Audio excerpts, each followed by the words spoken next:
Welcome to the August 7th meeting of the Charleston Design Review Board. My name is Andy Smith. I'm the chairman for this evening. Members of the board present are Dino Ciolio, Aaron Stevens, Stephanie Tillerson, Lucas Boyd, and Jeff Johnson. Members of city staff are Travis Golly and Patrick Carlson. No board members are recused from any of the projects today, and there have been no withdrawals. The order of the meeting will be as follows: introduction of the project and context overview by the staff, project presentation by the applicant. There's a 10-minute time limit. If you need additional time, please let me know and we can make some arrangements. All presenters should clearly state their name for the record. Persons affiliated with the project, such as designers, owners, developers, consultants, etc., should speak at this time. Then we'll move to board questions, public comments. I don't think we'll have a problem with that, but these are also limited to 10 minutes time limit. Staff comment, applicant responses or clarifications to public comments or city staff comments. Board discussion, this is a time for the board to deliberate amongst itself. Applicant may clarify inaccurate information when recognized by the chairman, but otherwise may only speak if a question is asked by the board. A board motion second, any further discussion amongst the board, and a vote. Please turn off all mobile devices and other devices that make noise at this time. Please note that comments from the public are limited to site design and architecture of the buildings only. This board does not have authority over zoning issues such as land use, building density, flooding, or traffic. With that introduction, we'll move into this evening's agenda.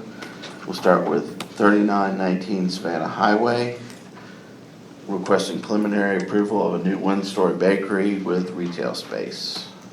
Travis? All right, so we have some context photos.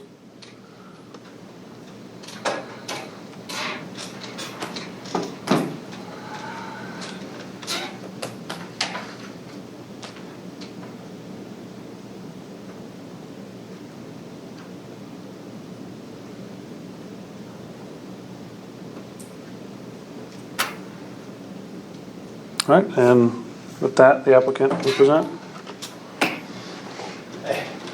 Good afternoon, evening. Mark Rawlings, architect. This building was presented in the preliminary, and that really didn't have much questions or comments.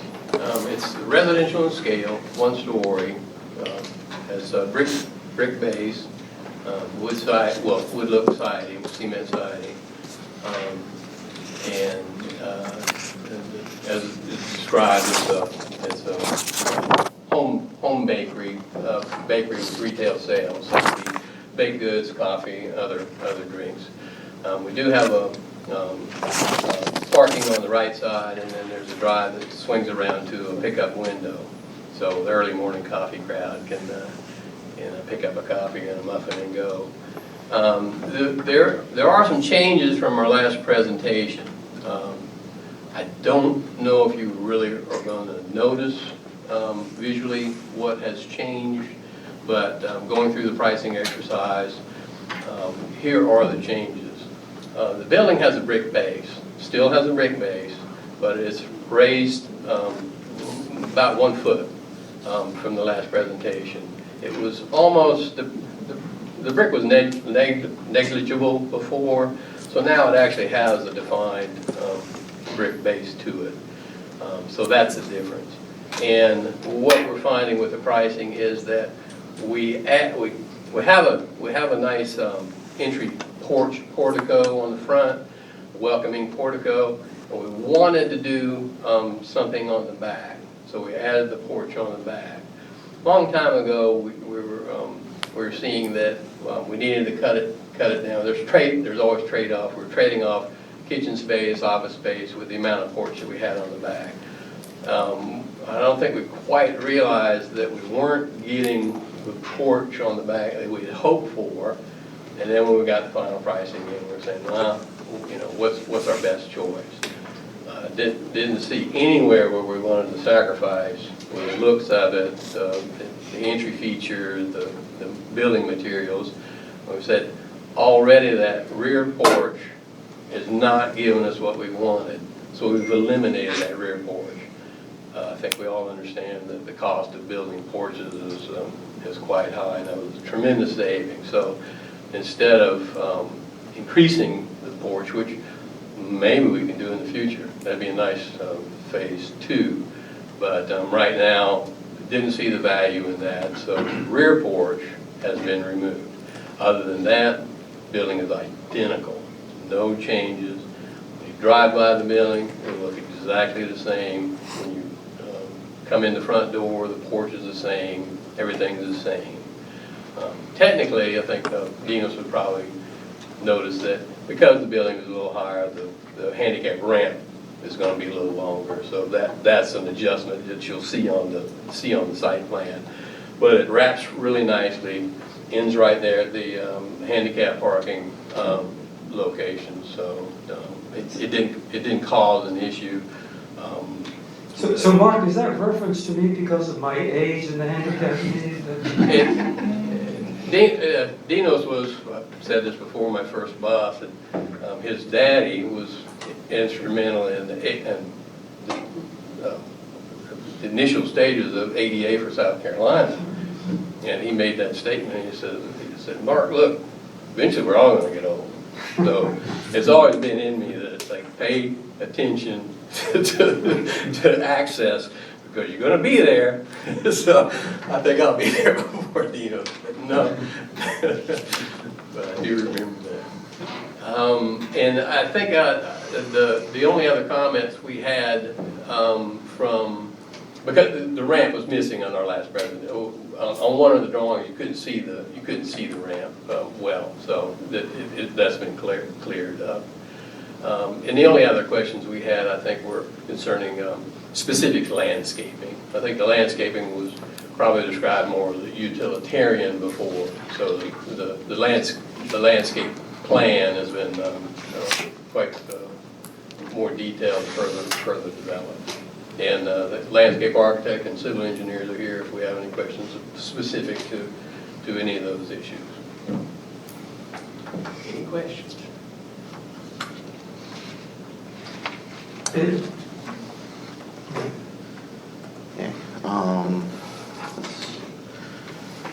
So technically we're going into public comments. Anyone here from the public? No, it is board questions. So board questions. Just a couple of questions. It looks like we went from metal roof to shingle roof. Yeah, again, the costing exercise. The builder is saying that he will get a better deal on architectural shingles than he would on the metal. I never know, but that's the way he's saying it. And the omission of the shutters. The shutters have been removed.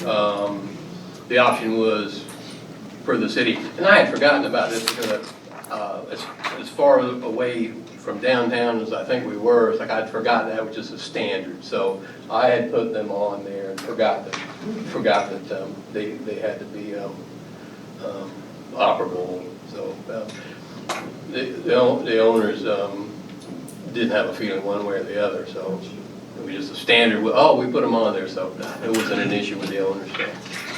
And the porch that was removed is on the south elevation. Is that correct? Let me know if you'd like me to progress to a certain slide. You could show that rear elevation. It does have a small porch on the back now, an entry, a back entrance portion of porch there. But what it had before, the building being a T shape, it had an entry portico, and then the smaller section that comes off the T in the back, there was a full width section of porch. But like I was describing, through the steps we kept making it a little bit smaller, so it was just a feature.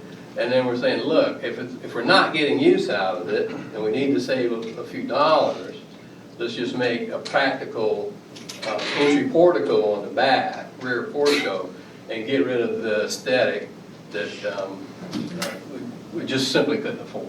And that was coming off the kitchen. That's right. Okay. Yeah, it was gonna, you know, it was gonna be for, you know, people to be able to relax back there. And in our discussion, we can put, you know, in the future, we can put a patio back there, we can actually do the porch. It's something we could do in the future, but it doesn't fit our budget right now. And to me, it didn't, it was nice, but it didn't hurt anything to, you know, if it was there or if it wasn't. Architecturally, it didn't hurt anything. How about the brick chimney? Was that cost prohibitive? Oh, we had a full height chimney, thinking that we would do a decorative kind of brick. But again, you know, the discussions with contractors, some of them think, oh, that's a very simple thing, and others think, I don't want to do it because of their specific costs or their inexperience with doing it. So it still has the brick foundation. The fireplace is still there. It has a brick foundation base, and then it goes wood from, you know, because the fireplaces are just appliances anyway. So it's not a, you know, stone fireplace. I have a couple questions if no one else does. One, maybe talk to a little bit about the drive-through. Is there an anticipation that there would be a menu board somewhere, or how does that work? I think you have to. It's nice if you can pre-order nowadays on phones and things like that, but I think most people are going to have and anticipate it to be exactly behind the you know, once you come out of the parking, it would be straight off the back, and there would just be a menu board there. Is that something that would go in the ground and be a certain size or something? I can get you details on it, but it hasn't been something that we, you know, say, hey, this is the company that's going to supply it, and it will look exactly like this. But it being in the back, it wasn't like I'm going to have a visual impact from anyone except the person that's ordering. Sure. This is another question. Inside the building, I'm just trying to understand. Yes. Inside the building, I see there's a bakery. It looks like there's a range and a couple other things. Is there a hood over those? That's right. Commercial hood? Yeah. Okay. And I see the exhaust. Is there any, how far are y'all with mechanical coordination?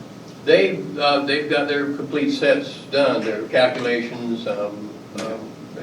So there's not a larger makeup air unit or anything like that that would go associated with this? It's the reason we say it's a bake, you know, emphasize the point that it's a bakery is that the kind of cooking that you do with bakery is most of it's oven. The stove that you're using is Yeah, it's not the stove, it's really the hood. The hood Right. draws out a lot of air, negative Right. pressure, right? That's So you're right. trying to positively pressure that, which usually equates to a bigger unit. And I'm making sure that you've accommodated enough space Oh, on yes. the building and the site Yeah. to accommodate a large unit should one become. if there was a change to it, I don't think we ever, the use of the building has been studied very specifically. Calculations have been done. All the equipment has been spec'd specifically. It's not in general, we want a 36-inch over that thing. That's good. The engineers have absolute calculations. The runs are all shown. Anyway, it's all listed on them. It's all listed on the drawings. So it's not we're not at the stage where we're thinking, oh well, we'll have to get somebody to look at it. It's there. Mhm. Third question, and this is helping me kind of understand these Certainly. drawings. I'm seeing a couple of different trash locations, what I think is a trash location, but maybe it's not. So on this first site plan that's on the cover sheet, there's a box that kind of looks like it's at the end of the, if you could go to that first sheet, Travis, that would be. And again, just trying to understand. There we go. Yeah. The trash on the top right? That's Right. it. Okay. That's the pad. Okay, super. Then the other site plans aren't quite coordinated with that. Yeah. Landscape Well, that's plans. it. I got you. I'll look at that one. Okay. And then, thirdly, I guess, in terms of, or fourthly, is that my fourth question? Then I'll be out of questions. Thinking through like the drive-through, when you come to the drive-through side, and I see you've got the propane tank and a couple of units out there. Is any intention in screening those things? Yes, I kind of thought we had included that detail, but it certainly will be on the final detail. We've looked at screening. I thought it might have been on the drawing already, but. Yeah, well, we found too, not only screening, but the security part's important, right? In a highly visible spot like that. Oh, yes. Yeah. All right, that's all my questions. Thank you guys for listening.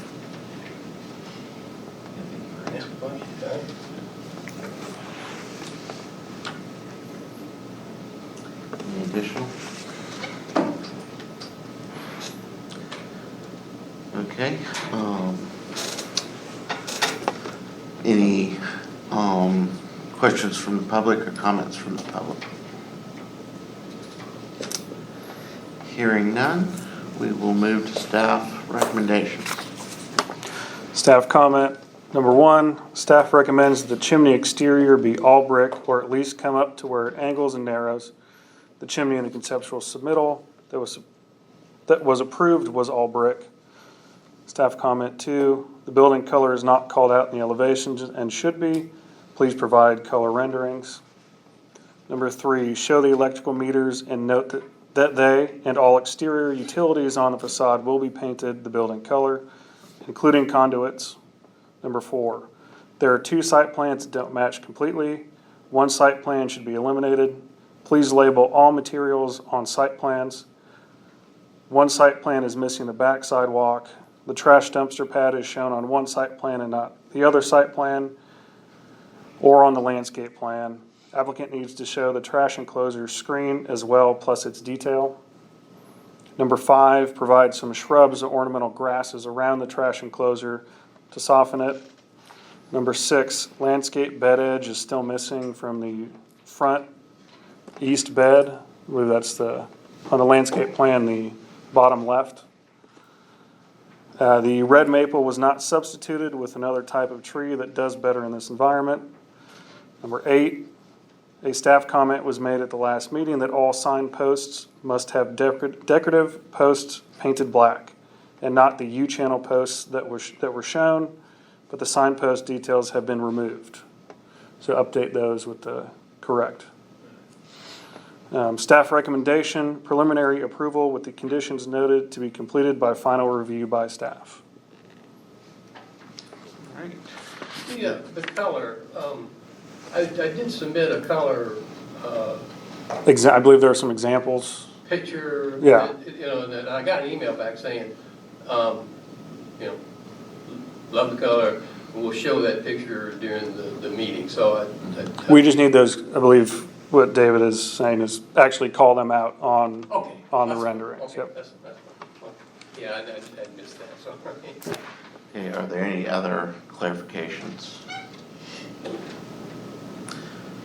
Okay, we will move to board discussion. The only thing that I wasn't sure if we wanted to add maybe as a comment in regards to screening, the additional, like the propane, but I see that they're showing 2 chairs, so I'm not quite sure. It looks like maybe a barrier, so I don't know if that's going to be a seating area adjacent to the propane on the west elevation. Maybe AC. These 2 chairs on the east elevation, the west elevation? That's the old one. Oh, that's the old one. No, that's showing 2 chairs. Oh, okay, that's the previous one. Oh, okay. Is that 2 chairs? Oh, no, that's, okay, I got it. So yeah, those 2 chairs would make sense. You can just show maybe we want that screen. We want to add that comment and have those screened.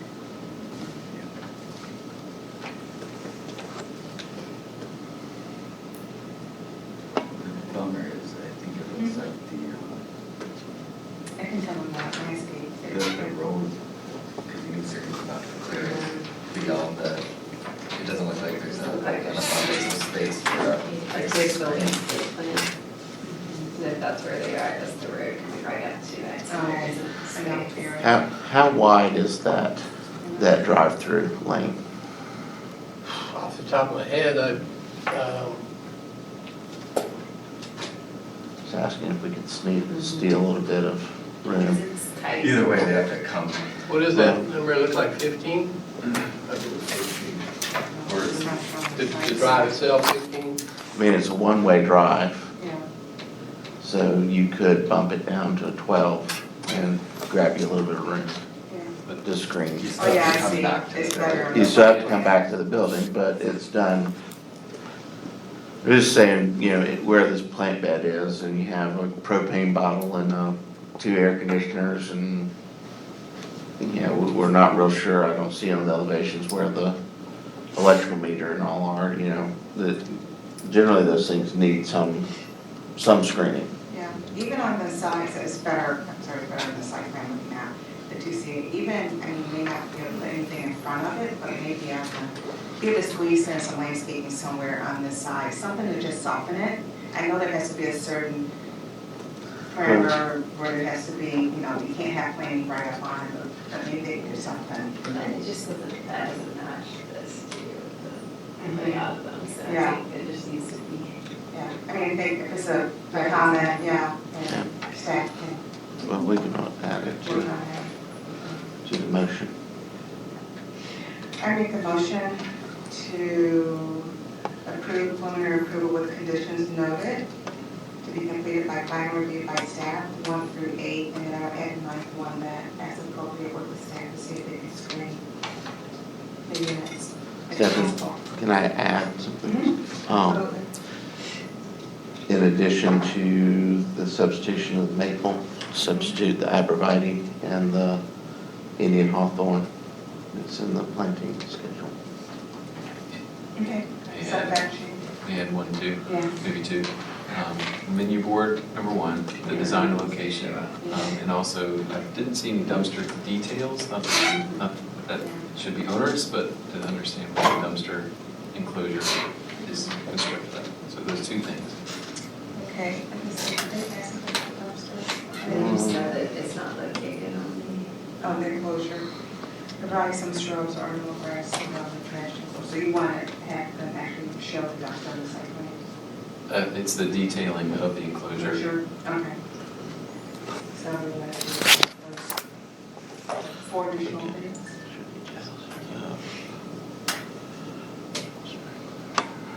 Okay, so we have a motion for preliminary approval with staff comments 1 through 8. Board comments to provide screening or study the screening of the HVA system and utilities along the drive-through. To substitute that in addition to the red maple, the arborvitae, and the Indian hawthorn. Provide location and details of the menu board. And provide location or coordinate location and show details of the dumpster enclosure. Second. Okay, I'll call roll. Lucas? Aaron? Yes, in favor. Dinos? Yes, in favor. And I am also yes in favor. Thank y'all. Okay, we will move to the next agenda item, which is 1518 Main Road. We're looking for, let's see, conceptual approval for the renovations of St. John's High School Stadium, concessions and entry plaza. Travis? All right, so we have an overview.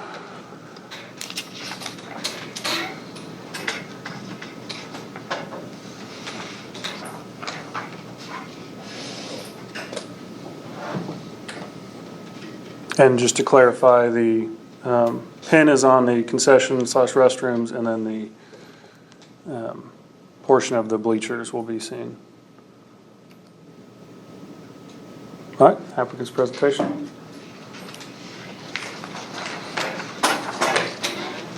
Good afternoon. TJ Helms, Studio Architects, architect for the project. CCSD is the owner of the facility that we're renovating. And this is just our cover sheet kind of showing you where the project's located, but we just saw that in some previous images. So we'll skip on if we could to the next sheet. So this is the overall site plan. However, the only portions that we are actually dealing with renovating is in the highlighted area in red. So if we can move forward. These are the civil drawings. There is some site work that is being done. Revere Group is the civil engineer on the project, so we can go on forward. These are just some, they're clerical notes. We can try to kind of move through these until we get to the architectural drawings. The site work that's being done is mostly underground drainage. We are adding some underground drainage, but it will all be concealed. The site work will be. Some planting details, and this is the landscape plan. We're adding new landscape along the main road, along the main entry to the stadium itself, as well as some facade work you'll see here in a moment. Those low plantings in front of that facade that you enter into are meant to complement the lettering that will be added to the facade of the entry wall. Inside you can see we're creating an entirely new plaza area for folks to gather prior to going to the grandstands or ordering from the concession stand.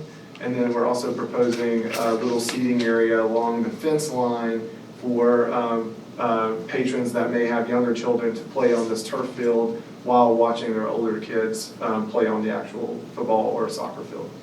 We can move on. These are just some of the landscape details here. We can move forward. Okay, again, this is the demolition. This is kind of starting the architectural drawings. This is the demolition plan. Demo is very small in scope. Demolition of some existing asphalt that's on site is kind of crumbled. You might see that here on some photos of the existing plaza area. Then demolition of existing queue lines, as well as a small 30 plus or minus foot portion of the concessions building on the inside of the plaza, and then interior demolition from there, from the concession stand and the press box. No exterior demolition of the press boxes to be done. Next slide. This is just a blow up of what we just covered in the previous slide, just some more demo, showing the select demo of the interior portions in reflected ceiling plan and floor plan. And the next slide. This is the same thing, but this is looking at the press box. So in the grandstand itself, no work is to be done, just in the press box area. So this is showing you the press box interior demolition, along with two portions of existing railing on that outside of the press box, and that's for the expansion of the press box itself. Okay, next slide.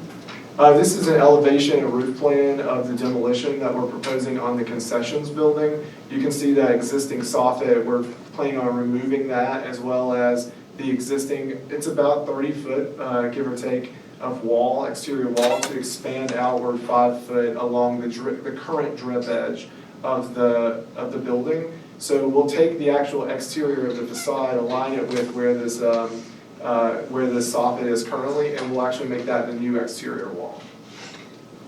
Next page, please. This is the proposed site plan that's zoomed in.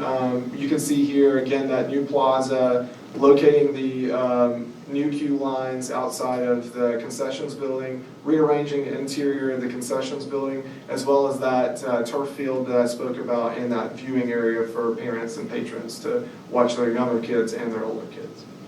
Next slide. This is an edge of slab plan for the new portion of the concessions building. You can go forward. This is the new floor plan, new layout for the equipment on the interior. This is also a reflected ceiling plan, and it shows the plaza detailing, both in the ground and the new fencing walls and seating walls and planting beds that we're going to propose. This is a zoomed in version of that turf field. It's kind of mini version of a football field, providing some St. John's High School logo branding, as well as some ADA seating along that fence for patrons, more picnic table type viewing. Okay. This is the press box. You can see that portion that we're extending out here for home to divide the home team from the visitors team. And then we're also taking a stair and putting a filming platform on top of this stadium to provide a space for 3 cameras, one for the visitors' end zone, one for the center of the field, and one for the home team end zone. This is the existing kind of exterior of these, the facade. The first one on the very bottom right, that's the entry plaza facade as it sits. Currently, there's some work I'll show you in the next couple of slides that will need to be done to kind of upgrade that stucco that's there, as well as the existing facade of the concessions building. Existing facade of the grandstand and press box that's looking from the plaza and then on the sides of the grandstands that's being touched.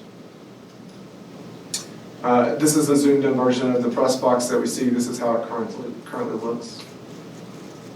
These are the proposed elevations. You can see that there's just enough squares on the existing facade to spell out Islanders, which have worked out perfectly. And so we're proposing a little bit of branding on that front wall, as well as I spoke about earlier, kind of refreshing that existing stucco that's cracking and giving it a little bit of a facelift with new colors.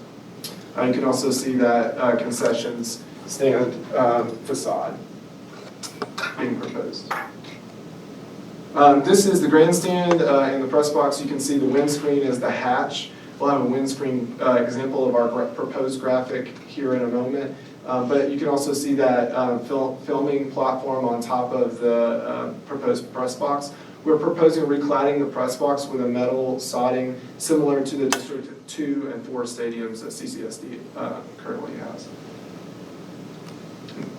And this is a zoomed in version of that press box showing that filming platform as well as the metal siding. We can go going forward. This is some zoomed in versions of the interior of the plaza, as well as some signage and branding that we're proposing for their existing students, as well as their alumni that have gone on to do some academically and sports-related achievements. Next slide. This is at the very bottom. This is the grandstand graphic that we're proposing. This has yet to make it all the way through the CCSD kind of ladder that we have to go through. So there may be some tweaking that will happen to this, but this is kind of the graphic, the look and feel and colors that we're proposing, as well as some branding on the interior of the courtyard, just some enlarged views there. This is just a few current photos. This is some of the stucco work that will need to be repatched and repaired, as well as that existing overhang that I spoke about on the existing concessions building. This is the from the main road looking at the entry to that plaza that we're going to create. This is to the left and the right on the top photo here. That's where the squares are existing that we were proposing spelling out Islanders, and you can see it here in this lower photo. Now they're currently painted blue. We've proposed those letters to be placed in each of those squares. Just a few other photos of the existing press box. Next slide. And these are just a few renderings of the proposed plan. I will say the interior of the concession stand has been tweaked just slightly. The district does not allow hoods and vents to be placed in their concession stand, so that has actually been removed, as well as the fryer and the griddle. We're going with more of an air fryer, an industrial air fryer type system that doesn't require a hood. Thank you.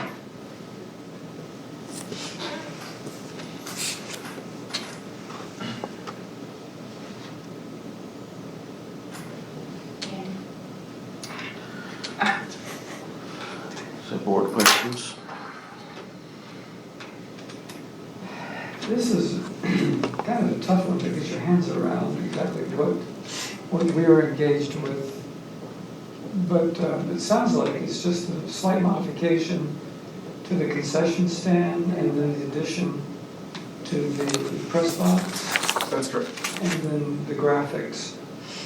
That's correct. Our initial thought was that we would actually not even need to come to present today, but when we went through our initial process and going through all the boards that we have to go through, it was recommended that we present. Okay. And so here we are, and that's exactly what everyone spoke about, is that main facade along Main Road.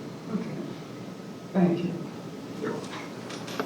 I'm just curious, the graphic that you designed that still has to meet the approval of the district, is that painted? Is it fabric? On Main Road, The Mighty Islanders Athletics. this is actually a windscreen product. If you've been to a tennis court, you've seen the windscreens, but this is a little bit more elevated product than the typical green ones that we'd see. And before we finish, can we flip to the landscape plan real quick? I just want to make sure I understand again. I'm having a little bit of trouble orienting myself with all these changes. So where y'all are proposing the letters, where is that? I was just seeing how that coordinated with the updated landscape. Sure, that's along this facade here. Okay, that's what I thought, but, and then how high are the letters, like off the ground? The letters themselves are about 4 feet off of the ground, but they would go up to about 8 feet. They'll be visible from the road. They would be. Okay. Okay, Yeah, it doesn't seem like the screen would be that, they're not going to be the screen higher than the letters. Letters are, I would agree with staff, that Islanders kind of weird. Are you guys read this? I know that was part of staff comments that signage is not part of our, or that's not part of our review. Then they suggested that if you don't, we would put Islanders on one side, look on one side, and move the. I don't know that he has staff comments I yet. think, oh, they haven't, yeah, no, they haven't. Oh, you guys haven't, oh, okay, sorry. I was like, Just a little preview. Okay. I thought they shared stuff with you guys before. okay, yeah, I wanted to just, I'll have a comment about that, but I want to make sure I was seeing it in the right place before. Is there, Is the graphic a request of the school district, the Islanders, within the context of the fencing? yeah, I wouldn't say it's a direct request. I would say that they did ask us to kind of excite patrons as they're coming in, give them a little spirit for games or whatever event is being held, and so that's what we tried to really do. One other comment I might make, if I could, is if we look at the site plan, the school actually parks their buses right in front of this. So it's almost as if you're driving down and all the buses are there. They're not always all there, but if you are and they're there, you can't even see this facade, which is unfortunate. So have you, just curiosity, for the excitement aspect, explored the use of lighting as opposed to physical letters that might give an idea that a game is going on, at the end of the game we won, a different lighting might occur, I mean, anything but, As soon as I heard the staff comments about the letters, I thought that was probably an alternative. Honestly, we haven't thought much past to what we're proposing today as far as alternate designs. it's just, okay, thank you. just looking at this maps application, it looks like the buildings are about 80 feet from the street and sheltered by road buses, yes. Curious to know, outside of that triangle that you shared, the red triangle, red border triangle, is there any other work beyond that? Or maybe just talk about any, is there any fence additions or modifications outside of that triangle, or maybe in that triangle? Not inside the triangle, yes. Underneath the grandstand, there is a fence that will need to align with the grandstand to get the windscreen properly attached. Sure. So we are removing the existing one and replacing that that fence with a newer fence that will align with grandstand. There is a slide, I think it's going to be forward earlier in the set, maybe one of the first two. Is it the same type of fence? You're just replacing it with a new fence, but you're not changing the materials or something no. behind? And then another question is the turf field, I think, is that the name of it? That's right. Is it enclosed with anything, or? It is not, it's open. There is a fence along the property line where the bus separates from kind of the courtyard plaza area, and also one from the field itself and the track to that area. But we're not proposing an additional fence around that at all. Is that all chain link? It is. There is a windscreen on that currently. We are proposing kind of modifying that windscreen slightly just just to freshen it up. It's an older windscreen. It's also all black, which is kind of, that's a dingy look, but yeah. The logo of the school, I'm sorry, Jeff, were you finished? I am, yes. The logo of the school in the plaza, is that embossed? Is it painted? The ship wheel or the one on the ground? The one on the ground? That is actually, we're proposing it be stained concrete with a brick banded border. And the SJ, is that brick as well? That's the stained concrete. The SJ is the That's stain, I see. and then the border, the kind of square border around it, that's the brick papers. Gotcha.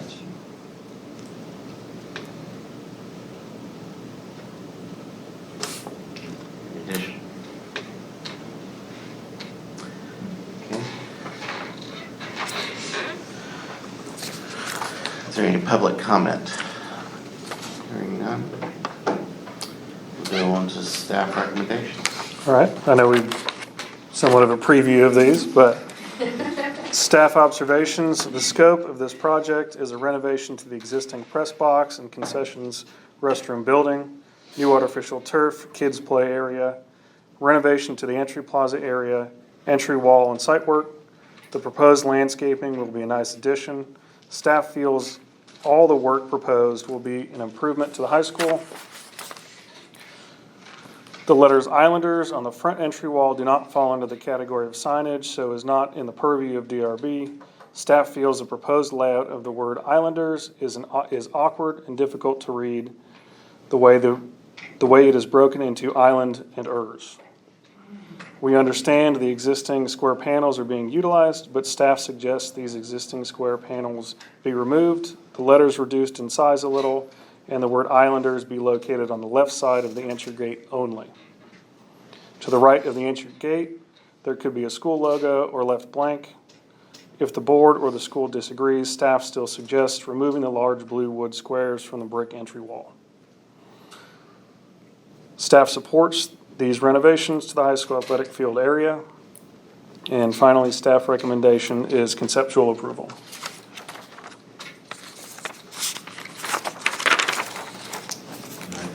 To me, I think this one's, the challenge we're all having is the signage, which is addressed in the staff comment. Other than that, I don't know if I see any other, is there landscape Yeah, I would challenges? just say that, as proposed, the plantings in front of the letters would eventually hide them. The door palmettos get pretty big. And so depending on what happens with that signage, if it gets changed, as staff is suggesting, I would just reconsider the plantings in front of it so that you don't plant something that's gonna block it, if you do, invest in putting it there. I think the lighting could be a really neat feature there, rather than relying on something static. That would be my concern, is just how static the name is.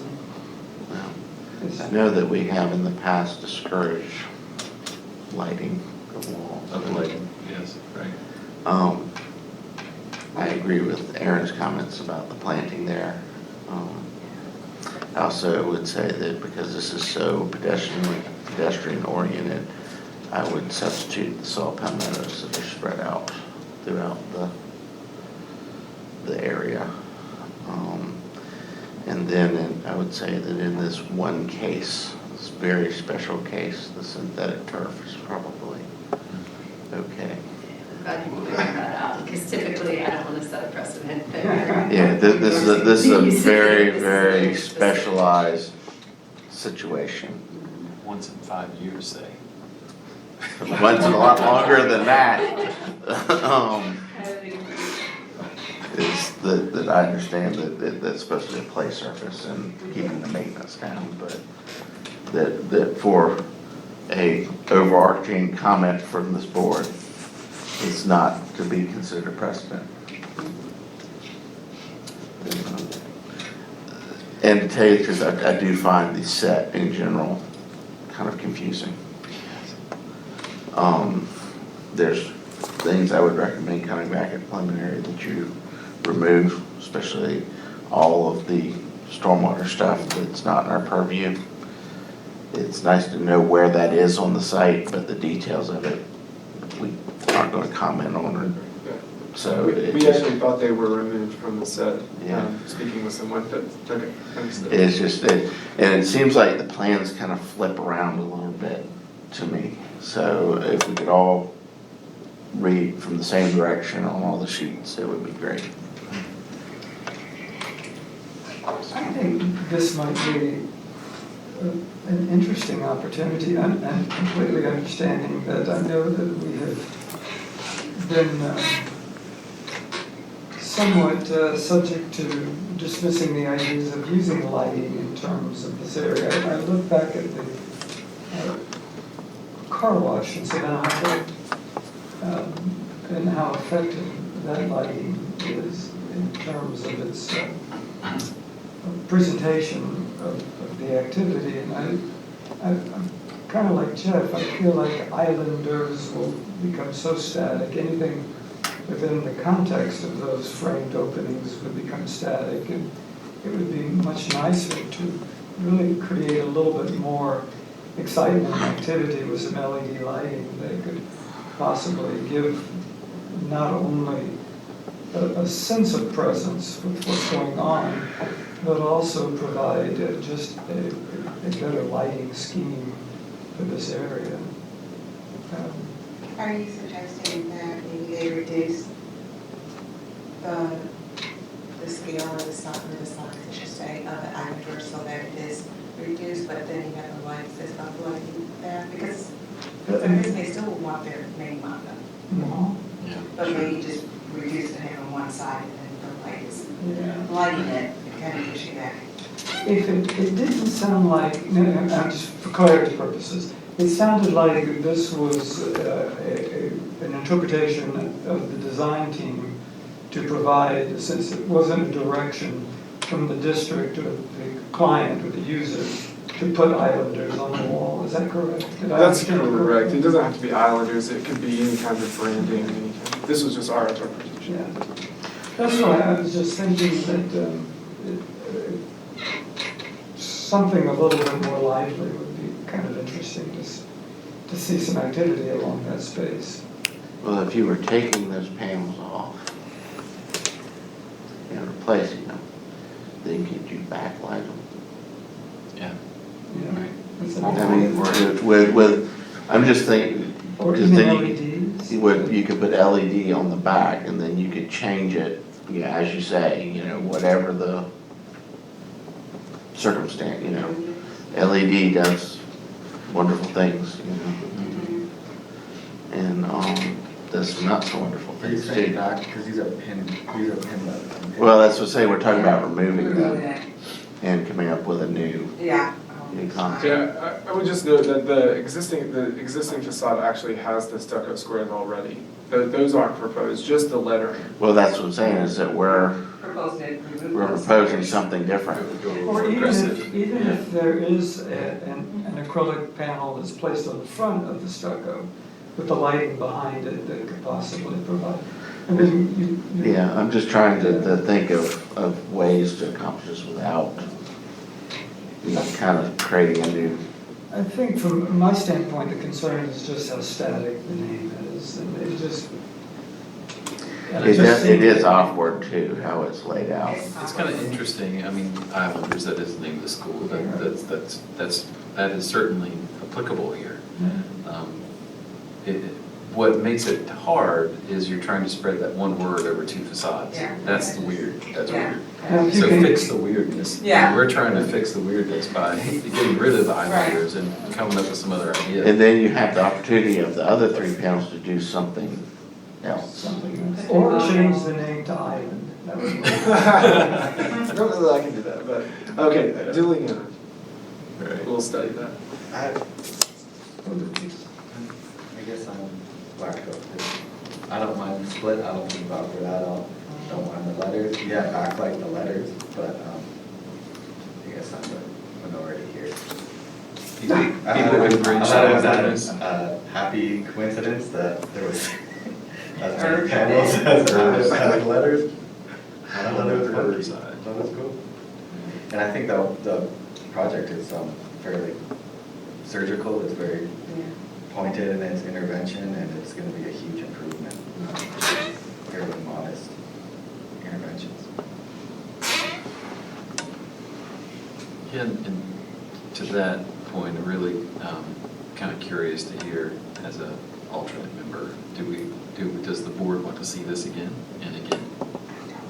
Or could this be preliminary approval, but final to staff? They're asking for I mean, conceptual we can approval. ask for, we can grant them conceptual Further study of. Conceptual with final.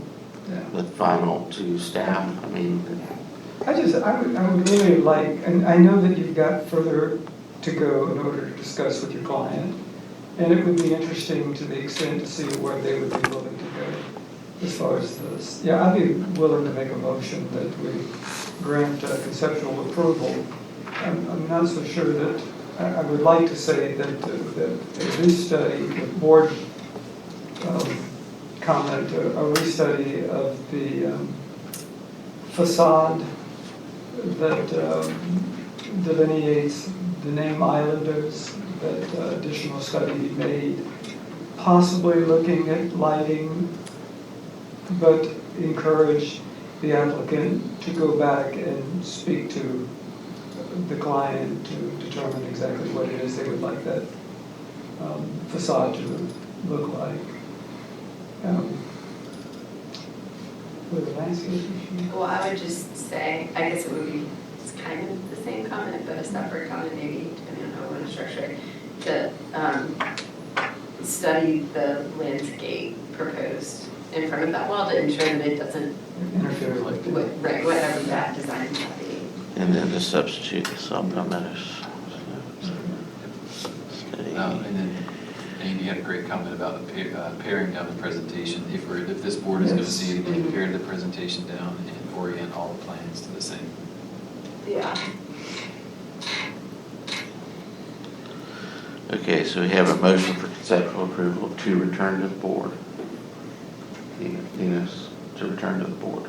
At preliminary. Okay. At preliminary. Conceptual approval. Restudy the facade, possibly looking at lighting, consult with client for opportunities. Study landscape in front of the wall to avoid conflicts with final design.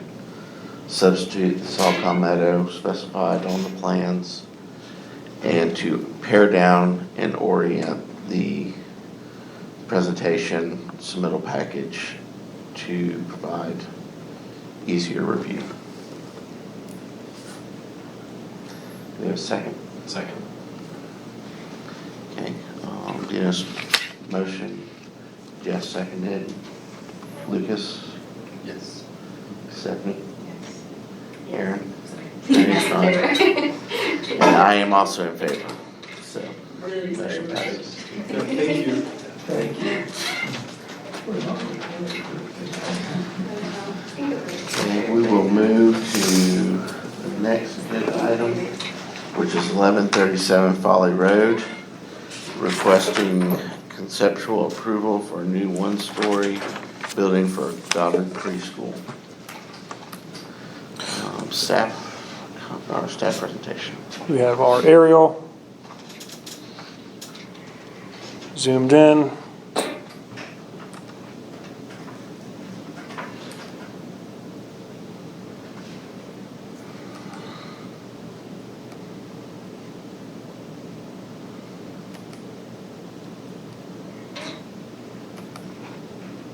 All right, applicant presentation. Hi, good evening, everybody. Thanks for the opportunity to present this Child Development Center for Goddard School on 1137 Folly Road. Did you state your name for? Yes, I'm Manish Shah with AAG Architects, and we're going to be going with this project with the group. We had submitted this back in early February and got some cursory courtesy comments from the board, and we were required to go back and get variance for some trees, which we've gone back and done. And so now this is a conceptual submittal for this project. Should we go to the next slide? So just to kind of give context to the project, this is located on Folly Road, right between Pittsburgh Circle and George Griffith Boulevard. You have the retail center with the Ladles Soup Restaurant and Garage 75 on the south side, and the Church of the Nativity on the north side, and the James Island Fire Department Station 1 diagonally across the street with the Queensboro neighborhood at the back. Next slide, please. This is just some photographs of the site, giving a little bit of the context of the site. The first photograph on the top left-hand corner is looking north on Folly Road. The second photograph below it kind of looks at the entrance into the retail center, which is actually located on this property, but there is an easement to access the retail center next door from this property under consideration. And then there's some photographs along the site and looking at the rear of the site, which has some residential homes at the back with some fencing, and then the sign at the corner of Pittsburgh Circle and Folly Road. Next slide. I have Chip White here with Barrier Island Engineering, who's the civil engineer for the project, to talk about any questions that may be related to the site. But if we can go through the site design, I can walk you all through what's there. This is kind of the original survey. There is a wetland on the site. It's a non-jurisdictional wetland. It gets modified a little bit and becomes a constructed wetland in our proposed design. So, this is a tree survey, just showing the trees that are existing on site, and you will see in some of the subsequent slides trees that are proposed to be removed. There are 5 trees that we had an arborist come look at before we went to the zoning board for variance to remove those trees. I think 3 of those trees were D category in a pretty bad shape. We talked to the neighbors at the back of the site that the trees were close to have letters of support from that we submitted to the city. So those are the 5 trees that have been proposed to be eliminated just based on the condition of the trees. So, next slide, please. This kind of shows the building footprint, the parking, some underground detention areas, and the site circulation in general. At the bottom left is where the entrance to the retail center is. You have some parking right in front of it for children that have been dropped off with a crochet area up in the top left was the building. To the right you have the playground area, and then you have staff parking on the right hand side of the project towards the north. Next slide, please.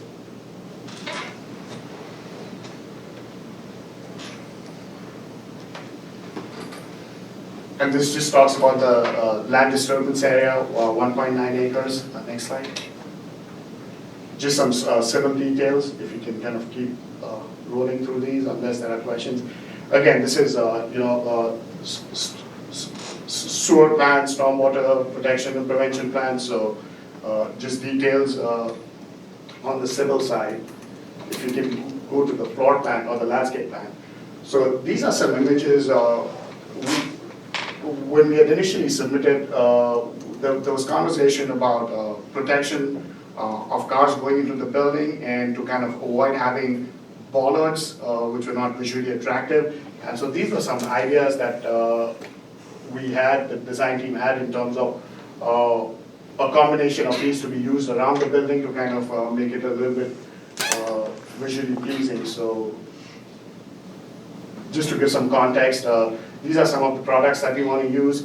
The bollard that you see on the right-hand side is one of the bollards that goes in front of the building. The fence below with the metal railing on the top goes around the playground. And then we're proposing low retaining walls with the benches along the front of the building, right where the entrance is. Next slide. Just some precedent site planting that has been proposed for this project.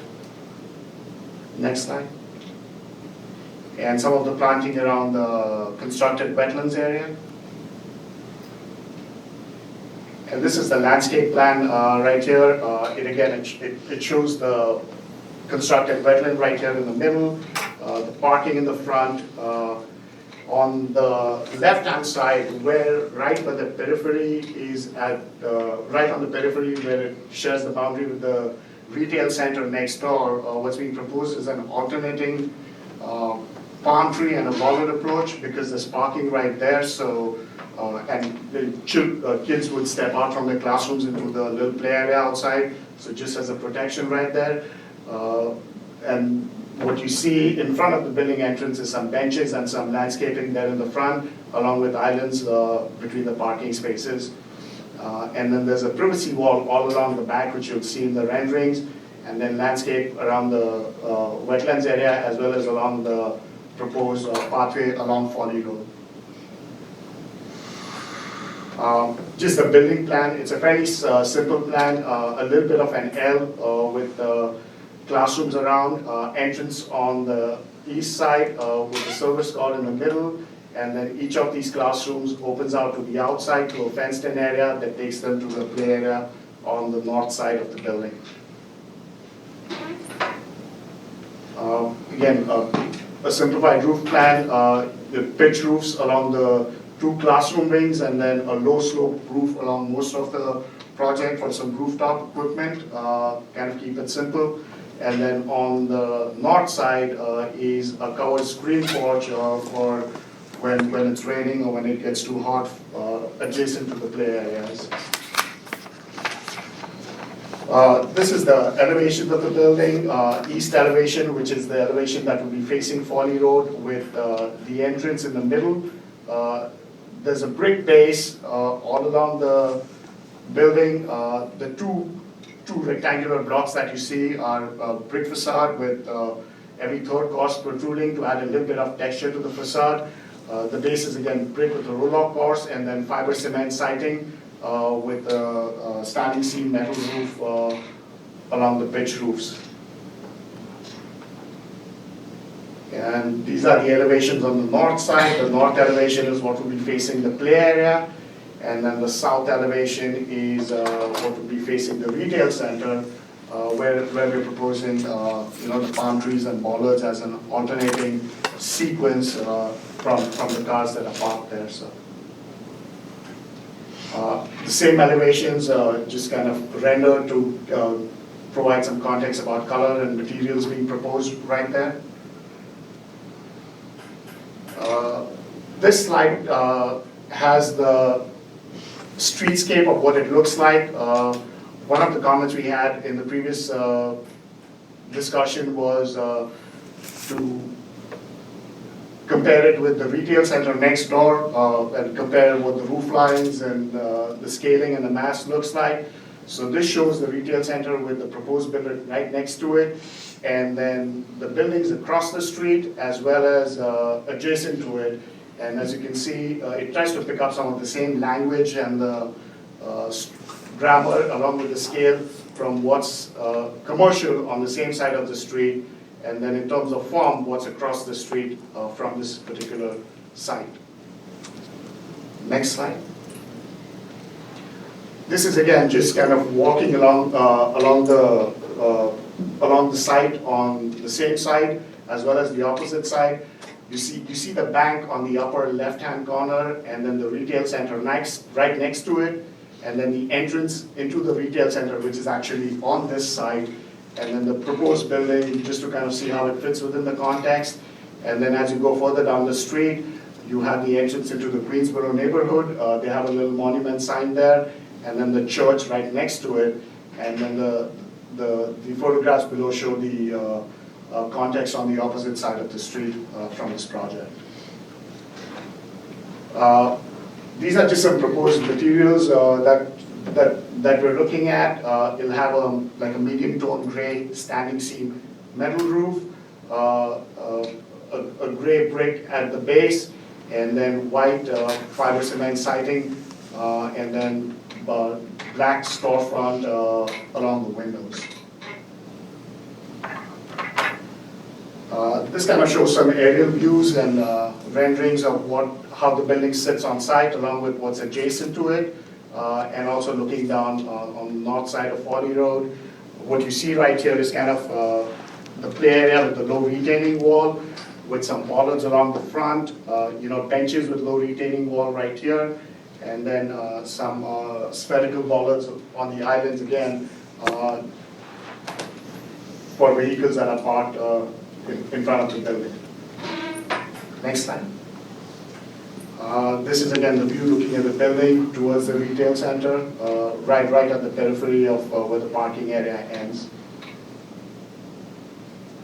And then this is looking north on 40 Road, right from the boundary of the retail center and the school project, where you can kind of see the palm trees and the bollards in the corner right there, and then the entrance to the building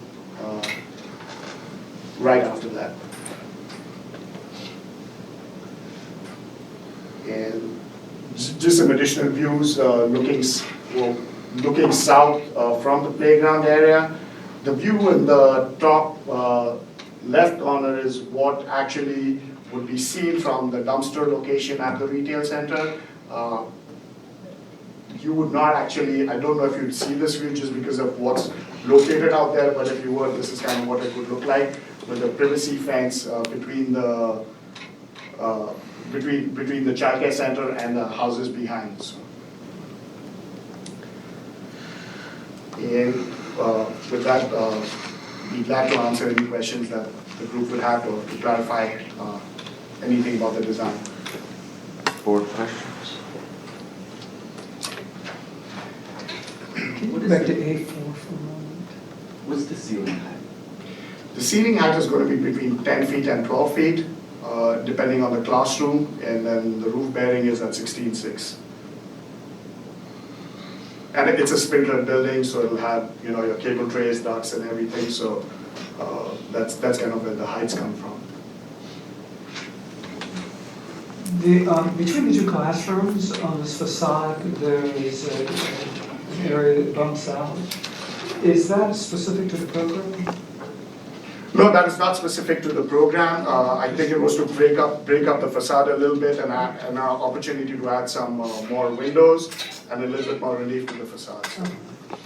On the south elevation, if we could go to that for just a question.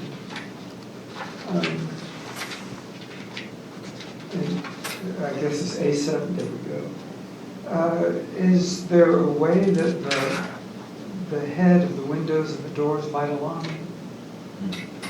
Yes, we could definitely adjust that so the tops of the doors and the heads of the windows can all line up. So. Okay. And then on A15,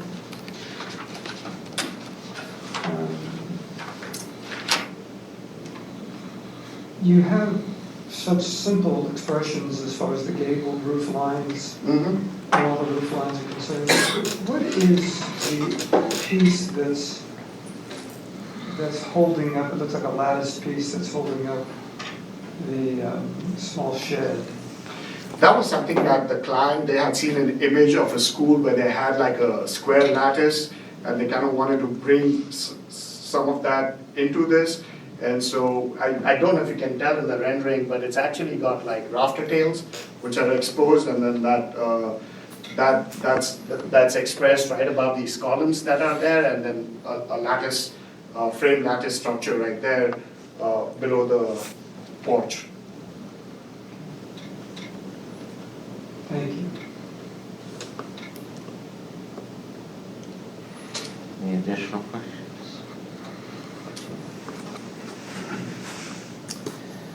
Hearing none, we'll go to public comment. Hearing none, we will go to staff recommendations. Thank you. So staff observations, this project has progressed nicely. The height scale mass is appropriate and staff supports the design direction. The materials and details are good. Staff likes the front wall with built-in benches and the stone bollards, both the spheres and wood, and the low wall with aluminum fencing on top. The building design is attractive, the landscape palette is off to a good start, and the created wetlands in front will be a nice buffer. Staff comments. Comment number 1, regarding the shed canopies over the front windows, staff suggests spreading the bracket location out or wider a few inches. We also suggest creating a little more space from the bottom of the brackets to the top of the window headers, as the brackets are almost touching the window headers, as seen in the photo. Staff comment number 2, staff suggests thickening up the window trim just a bit. Staff comment number 3, staff feels the vertical siding proposed is a bit shallow, and staff suggests a siding with more depth, such as lap siding or board and batten. Staff comment 4, the stone spheres used for seating in the front of the building are shown in the last rendering as being proposed in the lawn grass, which will be a maintenance issue to mow around. Staff suggests a narrow strip of an alternate material under the spheres, such as gravel, mulch, or recycled playground surface. Staff recommendation is conceptual approval. Okay, do you have any clarifications or responses? No, I think the board and batten siding has been brought up in the past with the client, so I think that's a great comment, but all these are well taken, and when we come back with the next submittal, we'll incorporate these into the project, so thank you. Okay, moving to board discussion and a motion.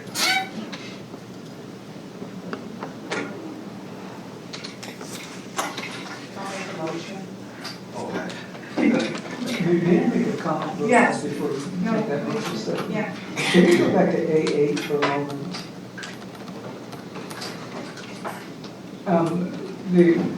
The facade, I mean, I think that the elevations are evolving very nicely, and the simplicity of the manner in which the roof lines are showing is clean. The comment that I have is the break, which is why I asked specifically about program function. Toward the right middle, the masonry that goes up and the roof line breaks itself. Column line 4.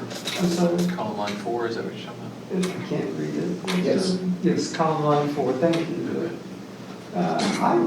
I'm just wondering if it would be stronger to keep the line of the roof on the same level, eliminate the masonry and push that back so that the entire facade reads a little bit stronger in terms of the way that the gable interacts with the building itself, and not break that. The emphasis should be where you have it, which is on the front entrance.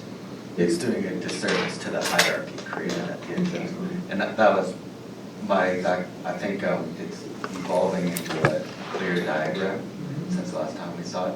I think I for sure recommend doing away with that bay window and the tongue in the roof extension. And I'm wondering,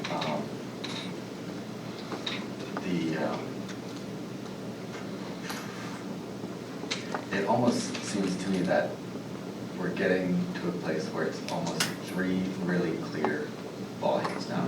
2 nice white gables, and then this low slope volume. And it seems like that low slope volume should be the one entirely articulated in a different material, in brick potentially. And it could, I think of some of the juts and jogs even within, on the main elevation of the entrance could potentially be eliminated, but that whole thing is then articulated as the secondary material. But I agree, it's kind of a simplifying of the facade exercise. I like that idea of really taking the long right-hand volume and clearly delineating it from the left-hand side as well. I think by virtue of possibly even a little break in the elevation where the masonry and this board and batten might begin to separate. I think it's a great approach. I'm also wondering if the parapet height on the flat, or on the low slope roof volume, or the eave height on the gable volumes, if we could just, if there's a possibility for a little more breathing room between the two, because right now they're really, really close to one another. Is that, I don't know if there has to be a bigger heel on the trusses, or if the parapet wall could simply come down a little bit. It just looks like it's a little too uncomfortably close to one another. Yeah, no, we can definitely look at the parapet on the low slope roof on either side and see if we can lower it a little bit more. We don't want to raise the volume too much, because then it starts getting too big. It already looks like you might be raising, like the head, you have quite a big, Yeah. kind of big forehead on the building Right. as of now, and that was the third thing I was gonna ask about, is the head heights of the windows. If they could be, if the windows could be expanded, or more awnings introduced to that main facade, because it just looks like the forehead is getting a bit too big on those gable volumes, but. Yeah, and that comment reveals itself in the awnings. If you go back to that picture that I think Travis had, if we can recall it in our minds, where the awning is well above the window. The purpose of an awning is to provide relief to the window, not relief to the wall. So traditionally, that's very odd. And I think if you were to lower that back where it's more of a traditional expression like David or staff is recommending, then I think you really see the issue with the tall forehead or the amount of wall space between the top of the window and the gable. So I think all those little things, it's like, if I were to look at this 30,000 feet, it's like, yes, things are simple, but when I look at it closer, I say, well, that's just slightly off. Yeah, this is a good example, and one that's easy to fix. But I think once you spread those brackets out, you drop the awning down, then that's going to reveal another issue, and that's the overall massing. It's going to just need a little bit of refinement.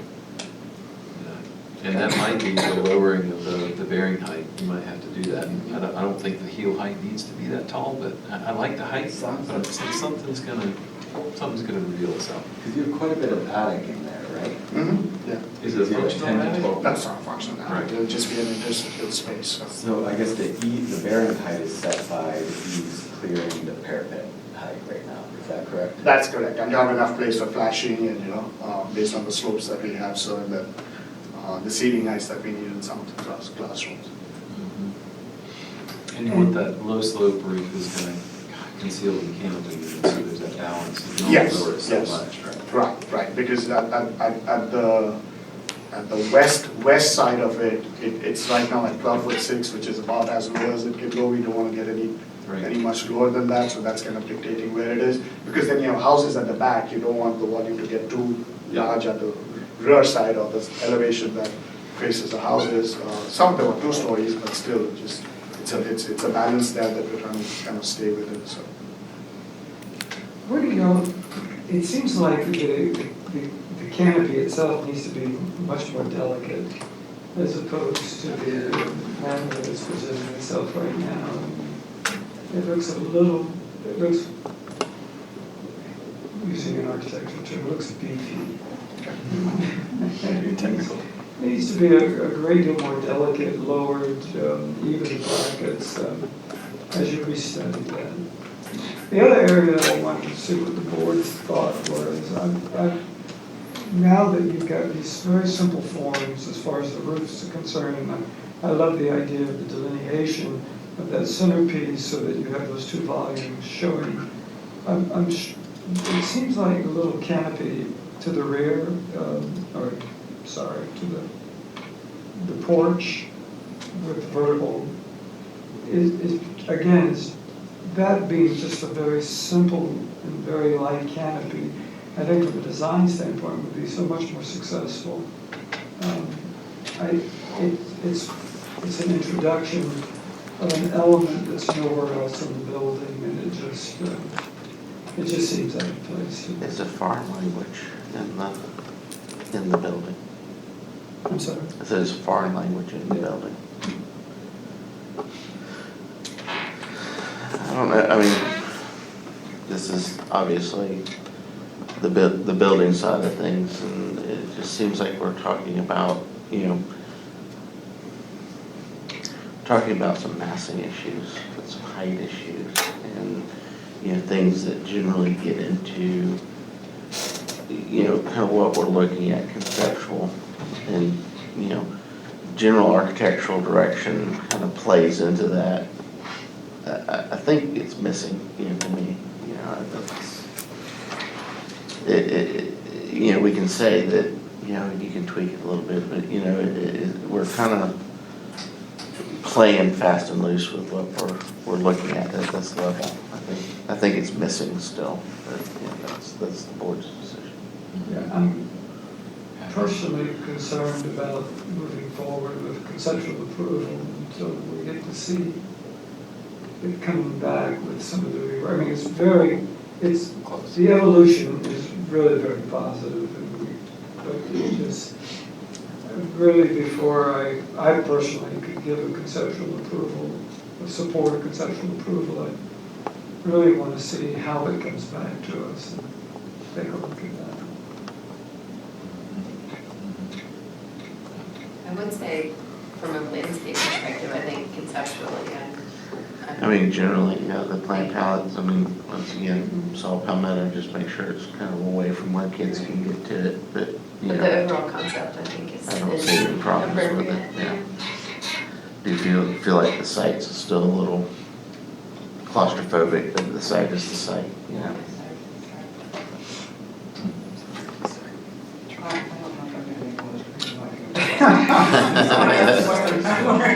Dinos, maybe? That's all you do. I am, it is really evolving very nicely, and I think it can be an exciting building once complete, but I think from what I'm hearing from the board, it may be wise and healthy as far as the evolution of the design to see it come back one more time for conceptual approval. So I'm going to move for deferral with the comments from staff. You guys help me here. I will come back to that one. Staff comment 3 and staff comment 4. And board comment to restudy the window trim and the relationship of the canopy, so that the trim becomes more delicate. I'm sorry, the canopy becomes more delicate. The trim is modified in accordance with how the canopy begins to work. And then Hold on a second. to restudy, the volumes so that there's clarity with regards to the 3 volumes that are evolving, and that the center lower volume be a different material than the other 2 volumes. The third comment is... Hold on 1 second, yes. I was on hold. I know. Could we tweak that one, Dinos? Not only the center volume, but I would just say the low slope volume. The low slope volume. All through. Yeah. Good point. And that the low slope Low slope volume to be studied in a different material.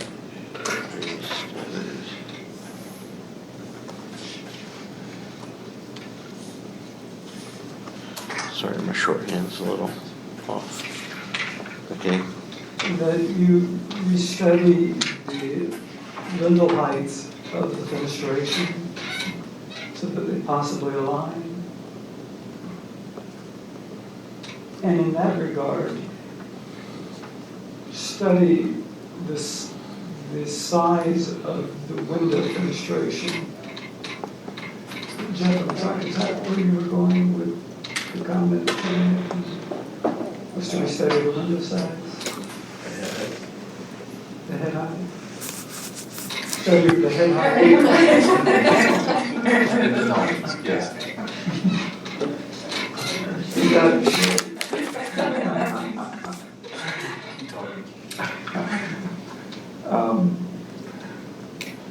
To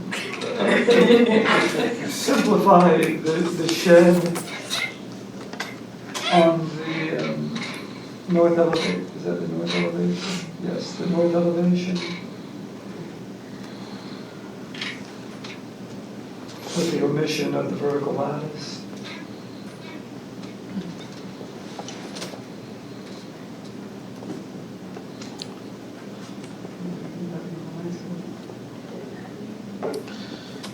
The only thing is just study where the saw palmetto is placed.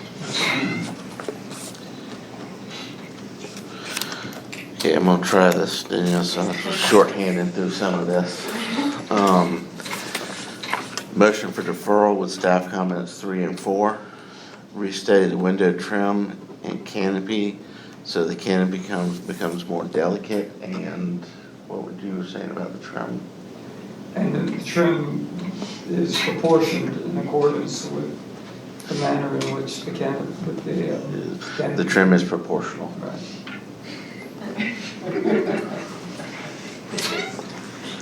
I don't know if they need to be thickened or maybe eliminated. I just don't know at this point. Restated volumes so that there's a clarity in the identity of the volumes. Clarity in the volume. And restated the low slope volume so that it has a different material. Restated the lintel heights to align. Study the size of the window fenestration. To simplify the shed on the north elevation, deleting the vertical lattice. And finally, to study the placement of saw palmettos on site away from pedestrian and child care areas. So we have a motion for deferral. Have a second. Could I add staff comment number 3?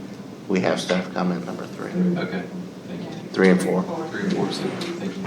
Yep. Was Second. there a mention of the elimination of that bay window?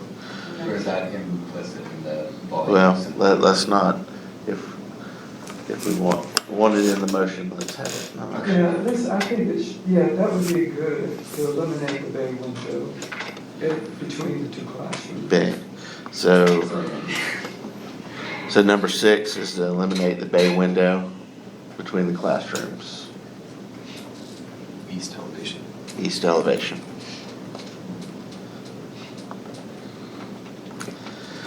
I have a second. I'll second. Jeff seconds. I'll call roll. Lucas? Yes. Stephanie? Yes. Aaron? Yes, I'm there. And I am also in favor. Thank you. Thank you.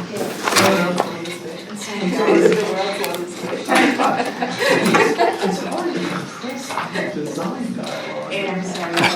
I'm glad you got a good, Stephanie is leaving us. I'm glad you got that motion, because Oh, God. I was This my is not pen gonna was work. smoking as I was trying to, I should have learned shorthand. I'm trying not to make motions so bad. Well, I'm over here, so I gotta. Okay, taking a quick break. do y'all wanna take a quick break and roll through? Yes, we have a forum. Is Dina's coming back? Yeah, he's coming back. 75, 50 minutes. I think we can just start with the preliminaries on number 4. Fourth item on the agenda is Pierview Street, 116 and 105 Daniel Island. requesting conceptual approval for two new four-story apartment buildings. Building 1, 73 units, and building 2, 54 units. Turn it over to staff. Thank you. Now, aerials. Zoomed in.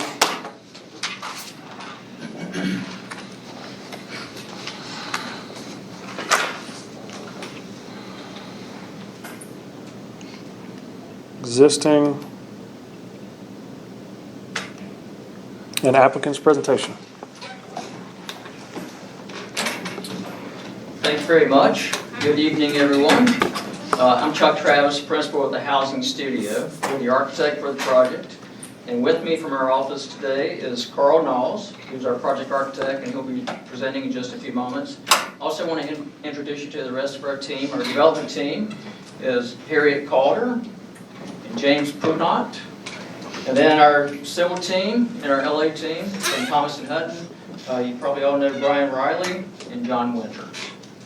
A team that we're very proud of. We've been working with each other for a period of time. We were very fortunate to have Tori and Dave's attention during some preliminary meetings, and so we presented to them, received their feedback, and what we're here to discuss today, and we'll go to the next slide, please. You'll see in the upper left-hand side of the drawing is those two lots that are circled, a little darker color of yellow, and that is what we're calling Phase 4 of the waterfront. And I'm sure you're all familiar with Daniel Island Marina and how wonderful that is turning out. King's Tide is an incredible restaurant, and so Phase 1 is a building that's completed as condominiums, is 4 stories, and so the form, mass, and scale of that building helped inform what these two buildings should become. And as you see, adjacent to the restaurant building that sort of holds that wonderful park is a condo building with retail on the ground floor. It's not titled, but it is GR04. As most of you know, that's retail on the ground floor with housing above. And then Phase 2 is currently under construction. That's also a 4-story building. So really what Phase 4 is doing is continuing the vision of what this entire area can become. And as you know from visiting, there's a variety of housing types in there. There's townhouses, there's condominium buildings, and now we're introducing apartments for rent. What's a little unique to this is that we have a structured parking building, which you can see is shown in a little darker gray. So this has structured parking that would house the majority of the parking for our buildings. We do have convenience parking on site near what we're calling Building 1, which is the U-shaped building that contains a pool. So we have all these wonderful amenities for our residents. The pool is facing south. We felt like that was breaking down the mass of that building along this major corridor. As you come in on this major corridor, which is Pier Street, it gives you a view all the way to the marina. And that view to the marina, actually, as you can see, Building 1, which is the building I'm just describing now, is actually sort of sticks out and actually has the wonderful view down that same corridor, and what I would call is a promenade that connects you back to the water. We're taking advantage of that in Building 1 by putting an amenity on the top floor for residents, so that can be what we call a sky terrace. Both buildings will have resident lobbies at the corner of Daniels Lane, excuse me, it's not the right name of that street, but Daniels Landing Drive. And so if you look at Daniels Island Drive, it's the street that goes between the two buildings. That's actually where we're going to be using that for service, for trash, for move-ins. It's also the entry to the garage. So that we're maintaining the Pier View Street as being the prominent street that these buildings will face. Like I said, we have corner entry features for the residents, their own Pier View. And then as you go, if you start looking at the wonderful opportunities we have on the site, not on this drawing, where it basically says Phase 4, there's a beautiful pond that's on grade. We're taking advantage of that with some amenity space as well. But we have wonderful views. The blocks are set up already, and we're just trying to take advantage of the site that we've been given. And so I'm going to turn this over to our civil engineer, Brian, and let him tell you a little bit more about the site constraints that we're dealing with. And we'll follow with John talking a little bit about landscaping, and Carl will tell you about the architecture. Thank you. We have about 6 minutes left. Thank you. Thank you, Chuck. Hi, good evening. Brian Riley with Thomas and Hutton. Thank you for your time tonight. As Chuck mentioned, we're the civil and landscape team on the project. We've been fortunate to work on the phase 1 project, so we've been involved with infrastructure out there to date. Fortunately, this site is fairly straightforward from a site perspective in that it's basically 2 greenfield infill sites, if you will, for the most part. If you can advance the slide, please. So this is the existing conditions plan of the site. So Pierview Street exists coming down from page left to right and then Daniels Landing. So that forms the block for building 2. And then to the right of, east of Daniels Landing is where building 1 would be. So part of this project will complete Pierview Street, that little short 400-foot stretch of street as part of this project. That'll get completed and tie into the existing road and utility infrastructure that was constructed in phase 1. So that will provide a nice completion to the street network here. You can advance a couple slides. There you go. As part of the project as well, we're completing those streetscapes, so you can see the section of Pierview Street, this shaded gray. That's what we'll be completing with that. And also, we'll be adding some on-street convenience parking for not only the residents, but for visitors and the public. And we'll be doing that in the section of Pierview Street we're extending, and also along the building frontage of Building 2. And here you can see to the northwest, I guess true north actually.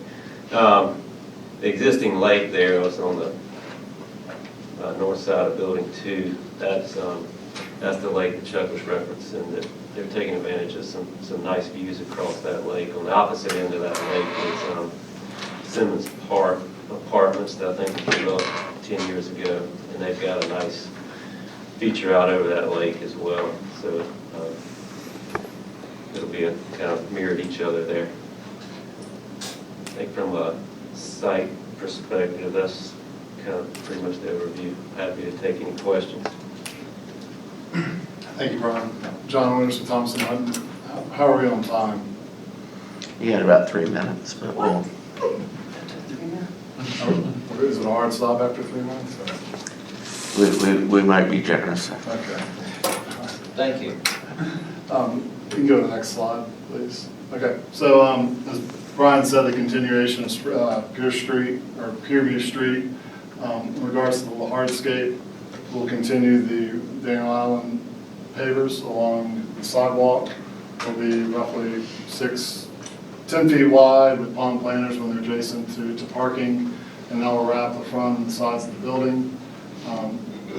With a strong connection between the 2 buildings with a paver crosswalk between Building 1 and Building 2. The landscape palette is a continuation of what's kind of already been established with the previous phases. Really trying to anchor and use native materials where possible, but also kind of using some other things to go to the next slide, please. There you go. Looking at along the building, some type of columnar canopy tree to kind of help bring down the scale and mass of the building, with that in combination with palms, just to create some type of variety. As I said, the plant palette is really a continuation of what we've done in the previous phases, and that's where we're headed with the landscape hardscape plan. 30 seconds.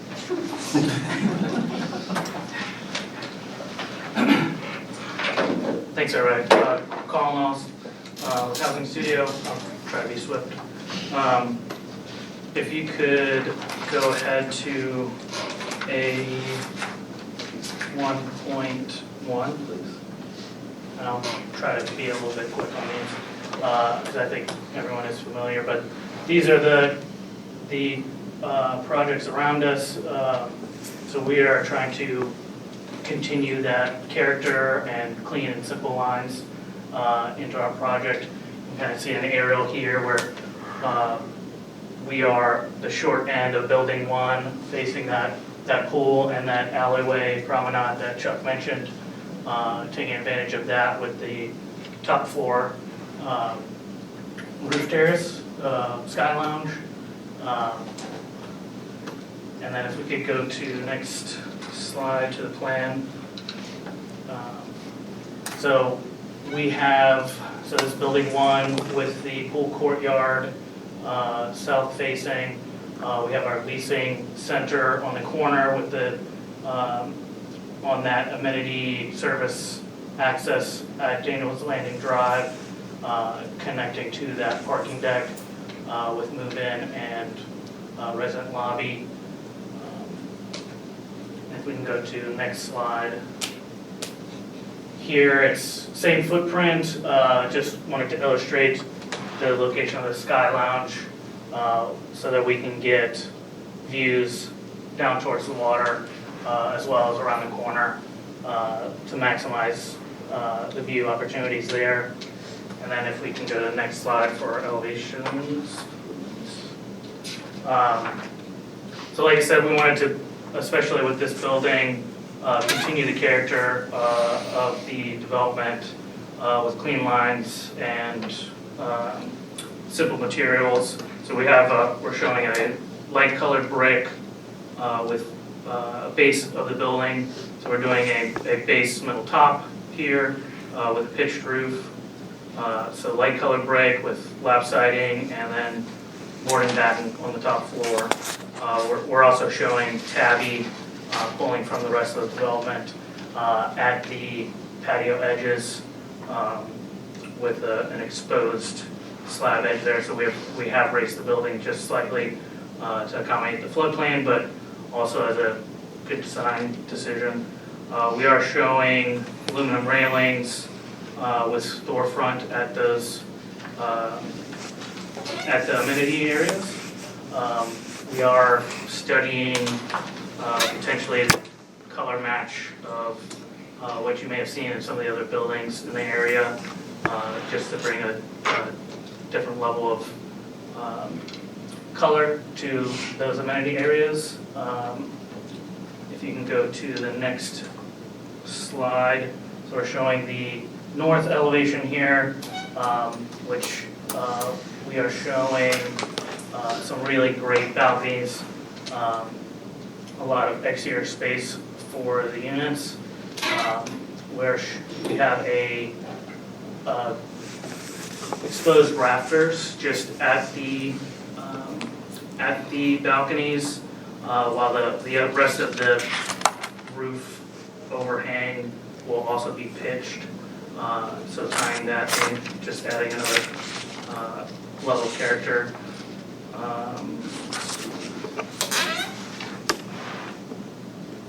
And then if we could, and we do have we're anticipating a roof well for this building, and then I'll mention later on, but we'll also have the mechanical units on the roof of building 2. So if you can go to the next slide for building 2.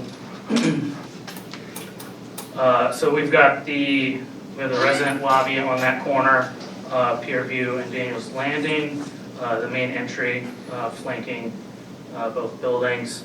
And then on the northwest corner, that is the amenity that we're taking advantage of, the pool views, or the pond views, which I think are going to be really fantastic. And then I think we can go over to a 1.8 for elevations. So this building, we're still pulling the character of the rest of the developments around us with a little bit of a more modern feel. We're pulling from kind of the brick facade elements all the way up at certain features here along the Pier View elevation, and then still maintaining that building base with fiber cement panel and reveal trim above, and continuing the tabby face of the patios. We do have some, I know when we spoke with David and Tori, there was a desire for patio connections, and we are showing several of those in both buildings that I think will be great for the experience as well as for the tenants. If we can go to 1.9, one last piece I wanted to touch on, looking at the west elevation, I guess north and west, at that corner. Just we're anticipating a trellis feature, just really adding to that view from across the pond on that corner. I think it's going to be a really strong piece of the project.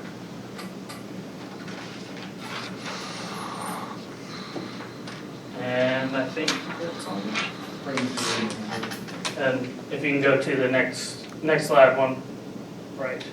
So this is building one here. So this is where you can see a little bit more detail, the exposed rafters, base, middle, and top, with the masonry, lap siding, and board and batten on the top floor, with our pool, great shot of the pool courtyard here. And then if you can go to the next slide.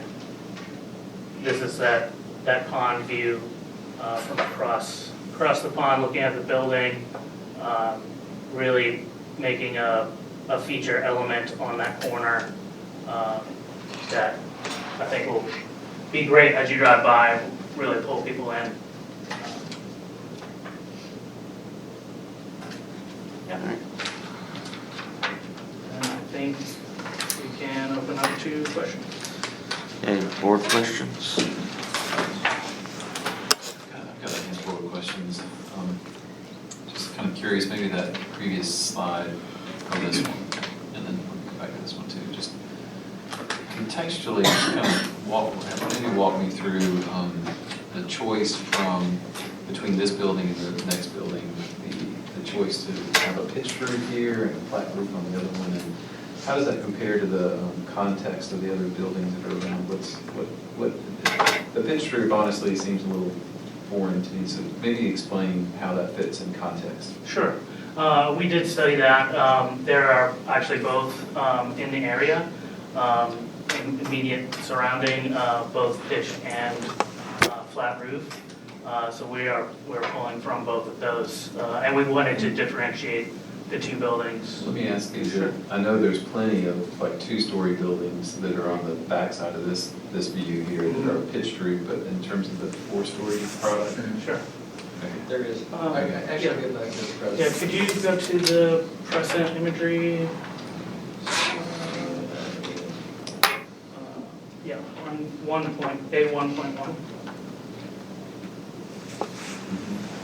Yeah, so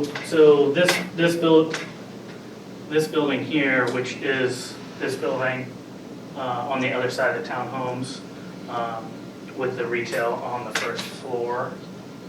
So that is pitch roof there, as well as I believe that's phase one in the back there. So it's a good mixture in the area. Is that just, I'm sorry, is it the same slope or is it a little steeper or? I think we're showing, I believe we're showing a 4 to 12. Okay. I'd be curious to see how that compares to the others.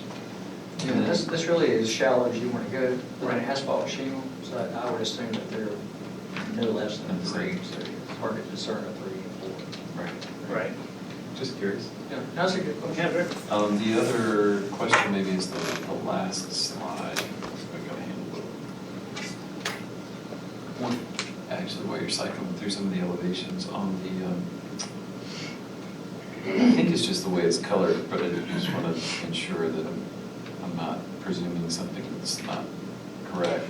On the sheet A1.9, the west elevation just appears to be slightly darker in color than the north elevation. Is that just a rendering setting? Or is it? It is. Yes, that is a rendering, so no. Great. And then the very last slide, the corner four-story porch that overlooks the lake edge. Just curious, what was the thinking with the different articulation of it versus like the bays next door? Why? Maybe talk through that. So I think for this one, we wanted to really make this corner differentiated, really special. So we've actually brought we are wrapping the columns with masonry, kind of bringing that, so the second floor is a half wall of masonry with railing above. So just really making, and then obviously the trellis on the top floor, just differentiating that corner and making it really special from that, because that will be a direct view from across the pond. Did we answer your question about the flat roof? Because Corey, you may want to talk about the parking structure that we can see where. My question was really about the pitched roof and Okay. what was presented, I think, in some of the precedent images, other than the aerial, looked to be more flat rather than pitched. I just was curious to see if there were other pitched roofs. Yeah. And you did answer the question. Okay. Additional questions?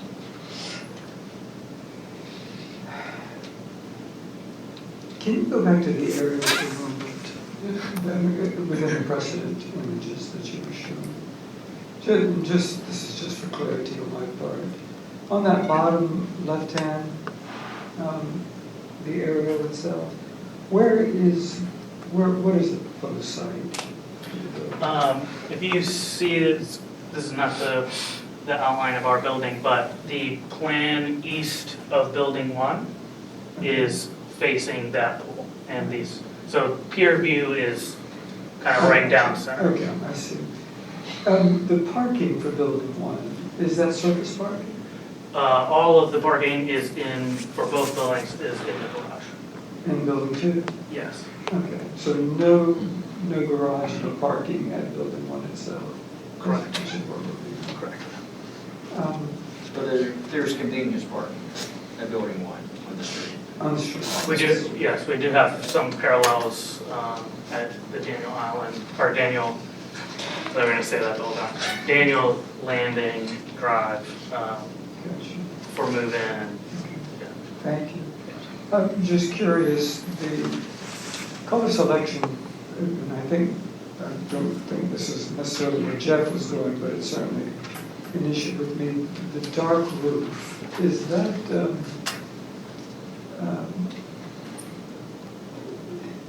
why did you go with the dark roof? I'm just curious.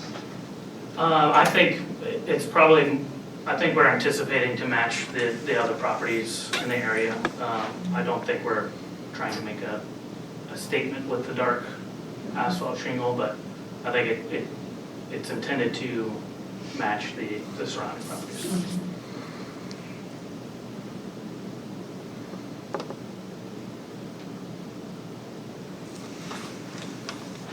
And when you were, and I was looking at how much of phase 2 is under construction right now?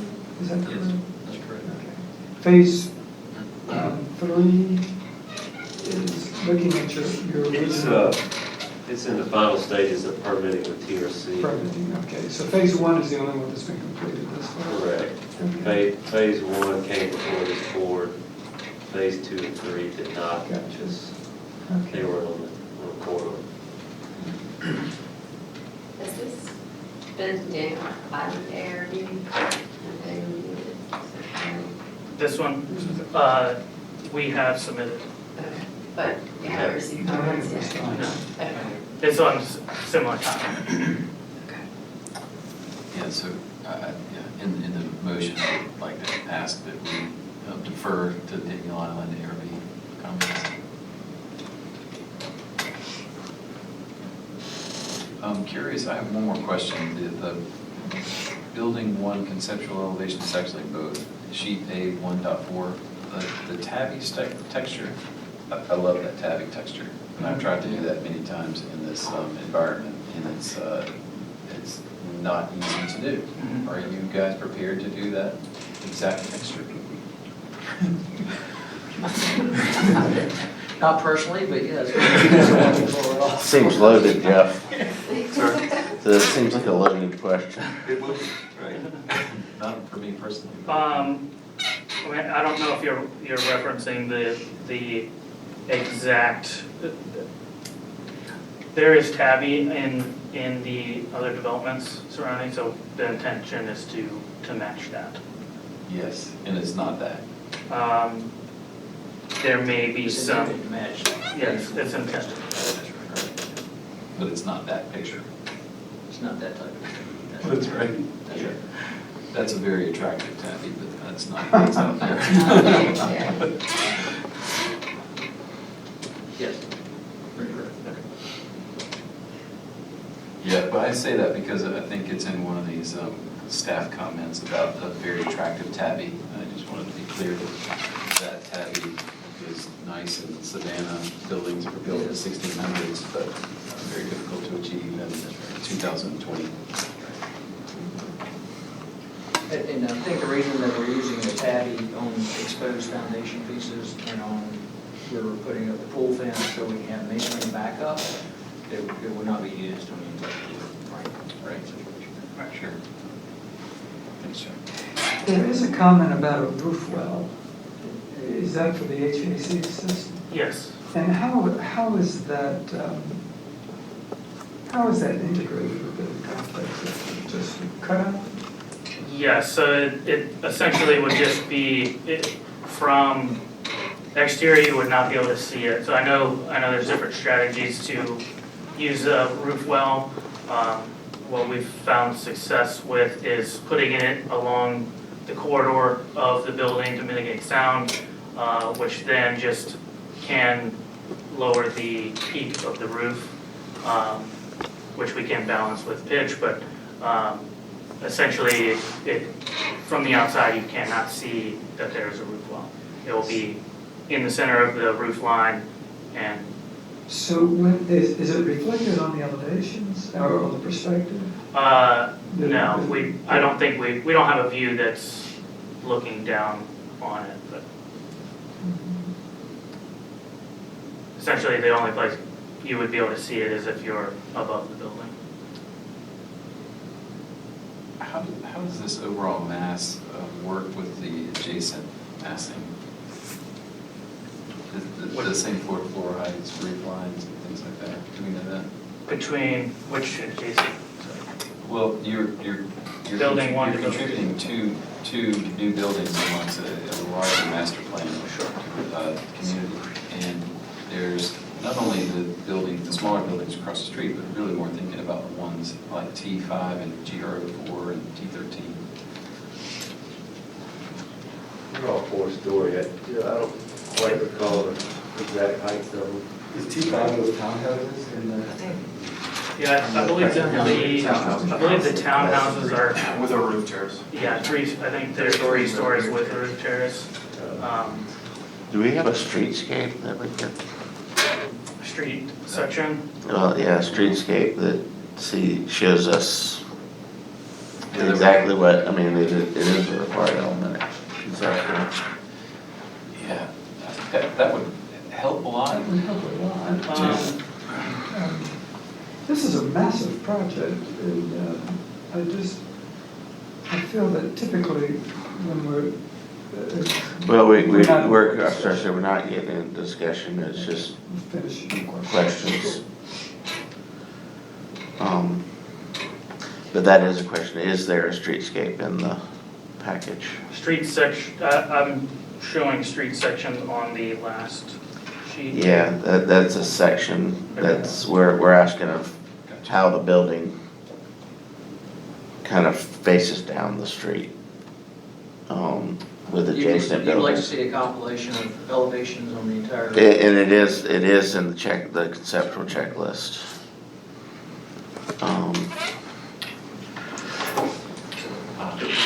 And maybe, Brian, you should talk about the grade variation, because we do have some grade variation on our site Bottom too. right. Yes. Excellent. And that kind of shows you mechanical mill in the top Right. section. So this is an example of the roof well essentially at the peak of the roof. Building 2 is in a flood zone, building 1's X. Is that right? Sorry. Building 2 is in a flood zone, AE, and building 1 is in an X zone. Is that the height difference? Or is that just a topographical thing? No, they're both in a flood zone. Building 2 is actually believe it got controlled by elevation of Purity Street, which was constructed 15 plus years ago, and it was artificially elevated. Different places. Yeah. So that's the difference in the height elevations between building 1 and building 2.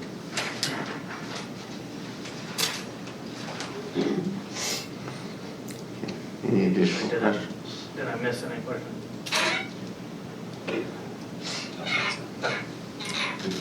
Cut off on questions. Anything additional? Okay, staff comments. All right. Staff observations. These buildings are a part of the Daniel Island Master Plan and in an area planned to be more urban. These large-scale buildings will fit in nicely with the surrounding area, both in height, scale, mass, and in design direction. The material palette is also fitting with the surrounding area, and as we've discussed, may not be correct as this was written, but the tabby being used on this building is a nice choice. Regarding the parking north of Building 1, some of the site plans show this as a through traffic, and some plans show this as dead-end parking. Per T&T, this will be dead-end parking for the public parking. All parking for both buildings will be inside the garage deck. Some residents have voiced concern about this public parking being used by the residents for their building. The town may need to add signage in this public lot stating that parking is for office and retail parking and not for residents of these buildings. Staff comment 1, staff suggests a paver crosswalk to be used where you come out of the parking garage and connect to Building 2. Staff comment 2, staff prefers a different siding to the flat panel siding such as lap or board and batten. Staff recommendation is conceptual approval.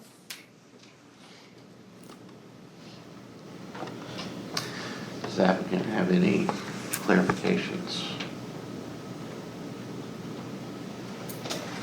Okay.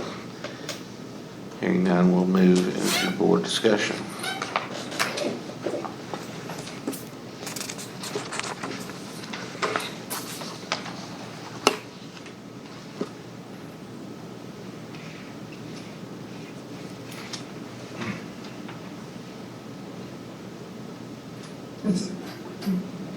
Thank you. It's a very impressive overall aspect. I think the area that I'm struggling with, and I'm not saying that this has any necessary influence on my vote, but there are two such massive buildings, and I feel that there's information at the conceptual level that I really would like to see, like the streetscaping, like the roof plan, just to better understand how some of these things work a little bit more as far as the some enlargements on the elevations and the renderings, but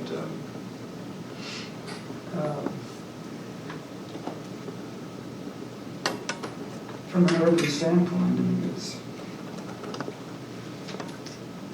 a very massive project. I really would love to hear Daniel Island ARP conference. And that's who's really going to be impacted by all of this. That's a great question. I think it's hard, it's very hard to see these things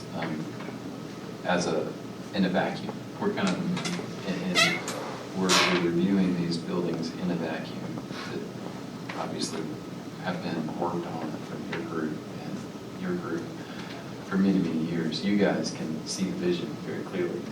You guys developed and authored the vision. It's hard, especially if this is one of the only properties that's coming to the design review board, for us, this board, to fully understand the vision. And I think we need to work out a little bit on conveying that to this group. I think it's different with Daniel Island DRB. I know it will be. But I think having their opinion in this case, that's been along this project and this development since its inception, and integral to its inception, it would be remiss of us, I think, to assume that we know more than they. So I think our board is kind of guarded against making a recommendation because we're seeing it in a vacuum. And I think if we had some of these other information, it would help the streetscape, the route plans, enlargements of the elevations, the DRB comments.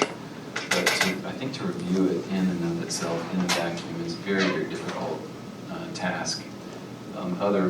Just to give you some context, and you guys might have been part of this too, in other projects of a similar scale, I'm not saying that quantity means anything, but this is 20 pages of a submittal. For another project of a similar scale, we'd have 50 or 100. Now, I don't want 100, don't get me wrong, but I'm just saying, just pure math, the quantity that's presented here doesn't equal some of the quantity of the same size projects elsewhere. And I'm not saying that matters, but I'm just saying that overall, that helps to convey the context of the project. And I think that this one is right in line with the master plan. It's kind of checking a lot of boxes for me, but I think as a board, it's harder to see how it fits in the overall context. So again, that's just my 2 cents. And we talked before about deferring our positions until Daniel Island ARB offers their disposition with regards to projects because of the conflict that could occur. I'm not sure why that was necessarily waived this time, but it's my inclination, and as you were saying, Jeff, much more eloquently than I, that Daniel Island ARB should have the first opportunity to comment on the design. We're always very reticent, we don't like to be, it's the same thing we do with PCA, we don't like to be used against another board. Exactly. And the same way we don't like another board used against us and our purview. And we've had some debate over who has precedent, though we try to adhere to what Daniel Island ARB says, because this is their island, this is what they're administering. I do agree with Jeff, is that I'm missing some context here, especially of how these, how this vision completes the street.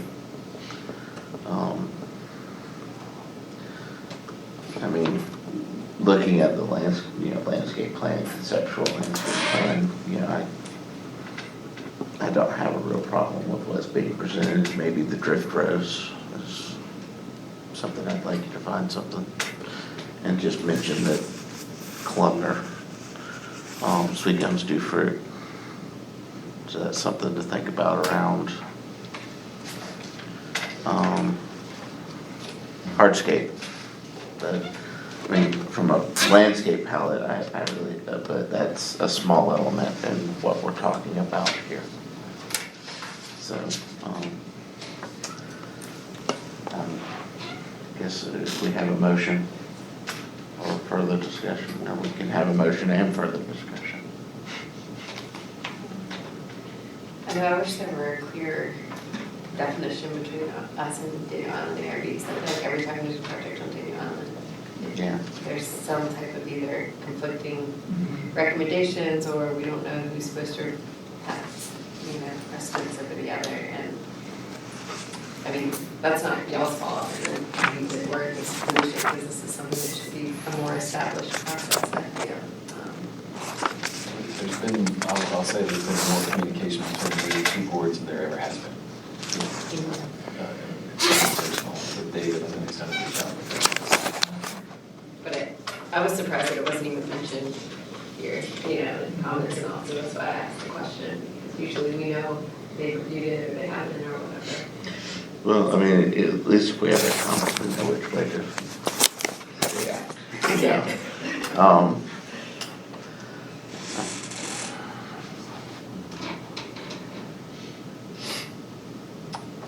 I think they're both they both carry jurisdiction, who wins if they conflict, right? I will, you know, Because they hold a big deposit. from a landscape perspective, I think conceptually I'm fine with what's being presented here. So I don't think that should hold anything up architecturally.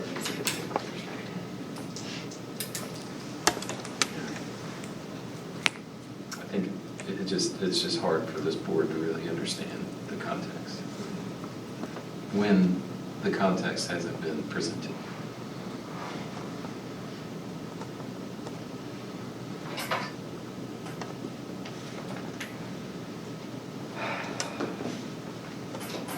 You ready to make a motion?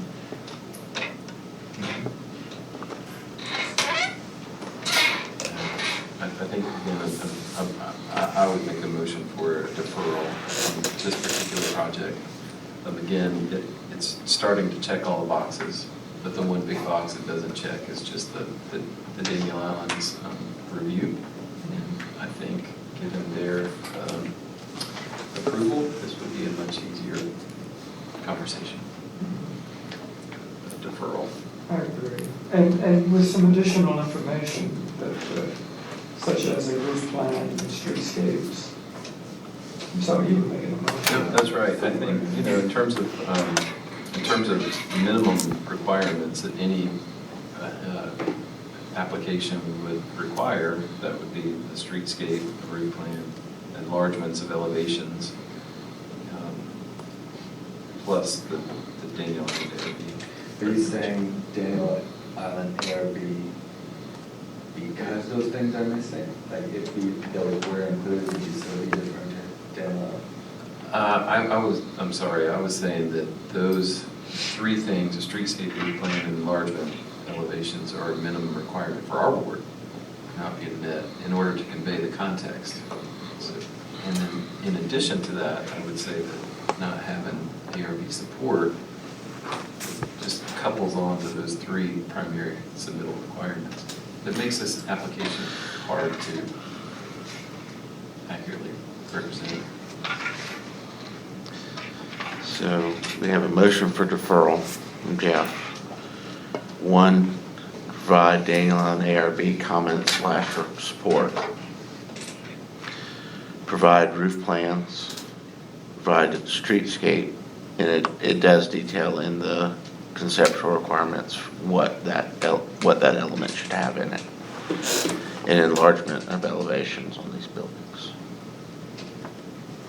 And if you don't mind, I'm gonna add substitute for the drift rows.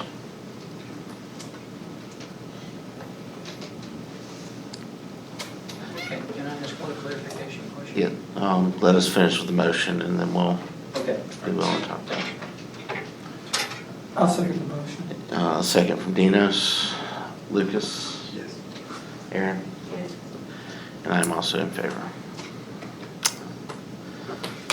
I think that concludes our agenda. Minutes. Minutes. Can we have a discussion or should we? Can we wait till after the meeting? Let us finish this meeting just real quick. It's just real simple. Yes, sir. Should we get the Daniel Allen ARB approval before we come back to you? Okay. I would, At least yes. get their comments. Yeah. Okay. Because they'll probably say in their comments, we have to our approval before they'll approve. Yeah. The approval with comments. It becomes circular. And I know you're still on the record, but it's tough for you when you have two review boards to go through, and we appreciate that. Thank you for that acknowledgement. No, Thank you for your comments, but I'm sorry for interrupting. No, sir, it's fine. So final item on the agenda is approval of minutes of July 17th, 2023. I wasn't here. Seconded? Did you make a motion? Somebody needs to make a motion. Oh. I'll make a motion for approval. Lucas, are you seconding? Lucas seconds. Jeff? Second that. Lucas seconded. We're just looking for Yes, in favor. And I'm in favor. Yeah, you get me out of here. I'll tell you, there's a lot of rust there. Feel like I'm on the Letterman show. Top 10. Don't worry, they were really good.